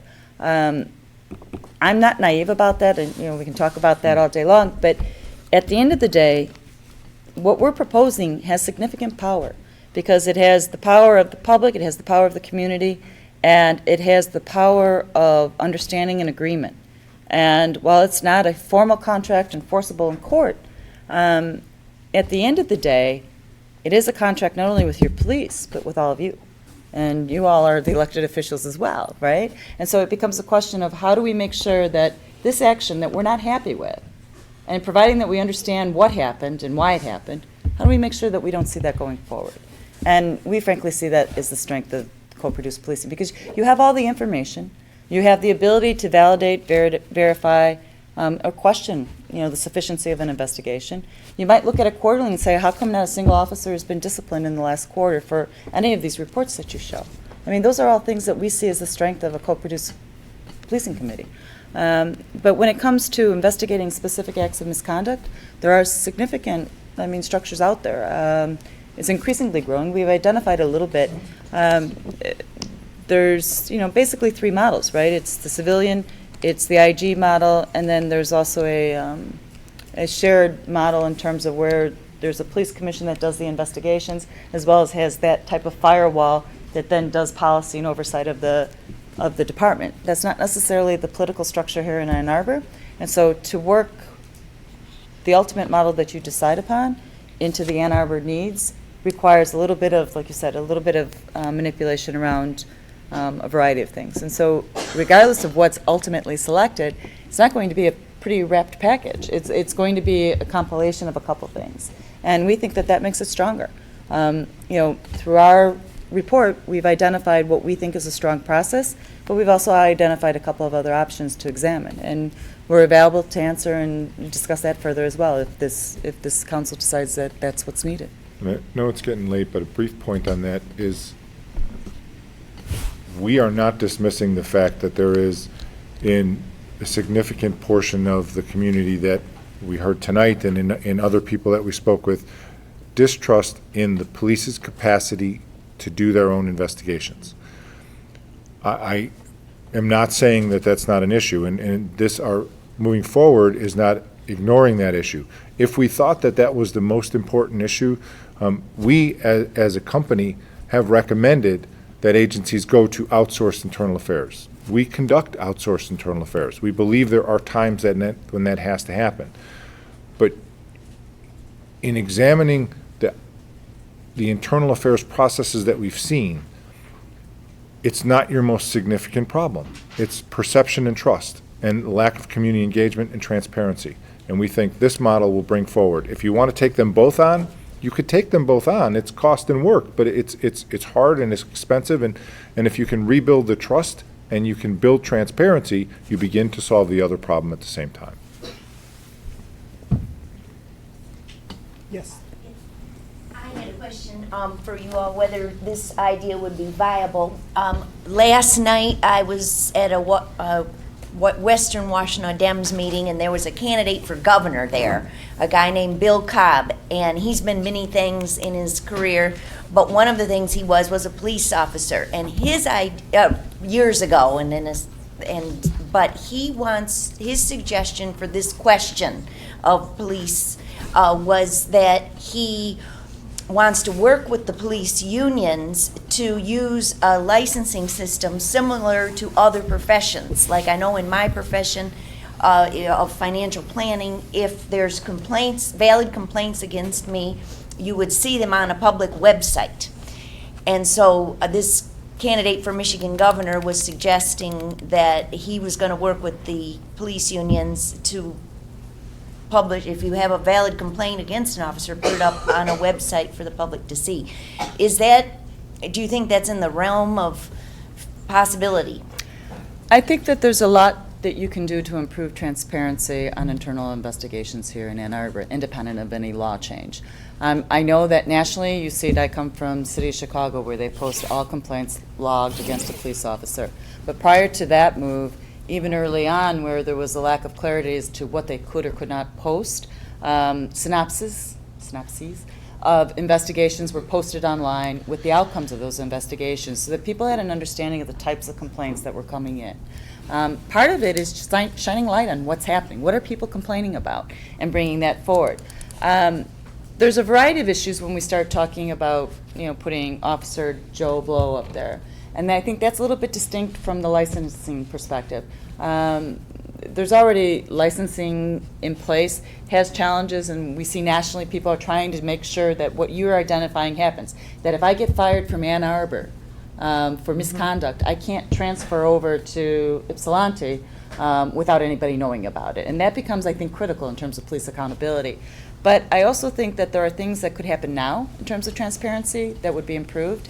And I also think that in terms of creating, particularly for sustained investigations, you know, what are those consequences and how do we report those? And I think that that's a serious conversation that has to happen at the table, frankly, with all the stakeholders. Further questions? I just have one or two. With respect to the committee, however constituted, but as you recommend, it's further inquiry into the internal affairs process that we have now. I've heard you say that the internal affairs process itself is good, proper, but that it's not it suffers from transparency, and that creates a trust problem because people don't can't see into it. How does this proposed commission, recommended commission, deal with privacy issues? That is, privacy with respect to witnesses, with respect to victims, with respect to complainants. I would assume that all the inquiries would be public. I know that all the things that the police identify and that are germane to their conclusions with respect to internal investigations are not public. How do you balance that? So that's the challenge, and that's balancing the science with the art. And so when we talk about privacy, particularly for complainants, I mean, because if somebody comes forward and complains against a police officer, that comes with challenge, right? We know that we've identified and we've heard that not everybody walks through that door. If, in the interest of open records, we identify all parties, all victims, all parties, there's challenges for people there. So how you deal with privacy becomes, again, a local choice issue. We've seen agencies who basically sanitize names, victims' names, and just use like generalized facts and outcomes, right? It becomes much harder to identify it back. The other issue around privacy is how do these investigations get shared amongst the public? We've heard, you all know certain events, and let's talk about the event that we heard about at the public transit station. Most of the people know who the child was, right? And in a lot of environments, youth are not disclosed publicly in terms of their age or their name. We know who the officer was. We know who some of the other parties were. And so in some ways, how do you put that cap back on, right? Because that information's already out there. But if we talk about it as a term of process going forward, I think that there's a couple ways. You can anonymize the officer information, Officer 1, Officer 2, so that there's information coming to the committee that there is an officer. We can give the demographic data of that officer, 15 years on, whatever. We can also identify, is this officer a repeat person who's had complaints? But we can also identify generically what happened in the investigation. We had a student, we had a school teacher, we had a council member, however we decide to identify that. And the consequence there is not about that specific case, but it's about looking at it in terms of the trend. And so I think that there are ways to anonymize information now and share it a little bit more fully. But if the goal is to, identify those specific officers, I think that there are other measures that need to be taken to make sure that that happens in the way that this city would want. Right. I also think that you've identified another significant issue that you'd have to work with your legal counsel on, and that would be you wouldn't give that type of redacted data to this committee. That committee would need to have full access to information, but then they would be bound by the same laws that would bind any civil public employee, and that they would have the legal responsibility to protect that information in the same way, and you would have to work that agreement, because either one, you'd only be able to give them partial information, or two, if you didn't hold them to that standard, then you could have people who are on the committee for reasons for self-promotion or other reasons, or just quite honestly a talker, and you will ruin trust if you use your position of authority to spread information. So those are the kind of things that you have to work out. But information that comes to the committee that is protected by law still has to be protected by law by that committee. All right, thank you. And I guess just to chat for my own part very briefly with respect to this question that I'm going to sort of phrase it as chain of command, and I think it's a good one. With the recommended commission, how would what teeth does the recommended commission have? At least with the respect to our structure, I would generally think that the commission, if it came to pass in the way that it was described, there would be, the commission would produce some kind of report. That report would then be part of the conversation that this council would have with the city administrator as to how our police department was operating. Our city administrator, would take that into account, and that the city administrator works with the police chief to put into effect the police services that the community requires. So I think ultimately, where does it come? Where does that information rest? What is the force behind that? It is ultimately the council and the administrator. So thank you both for coming, for the work that's created this report. Thank you to members of the public for speaking to us today and over the course of however the long months that went into this. Thank you to council and of course the Human Rights Commission too for long and earnest work on it. This is a no one imagined that we'd finalize it today, and indeed we won't. It's a topic that requires and deserves all of our careful attention, because at the end it's about expressing and living what our what values are at the core of Ann Arbor, openness and welcoming and pluralism, and the provision of police services without bias or favor. That is, I think, the department's goal. I think that's our goal, and how we get there is the next step, and I'm looking forward to it. Thank you. With that, we're done.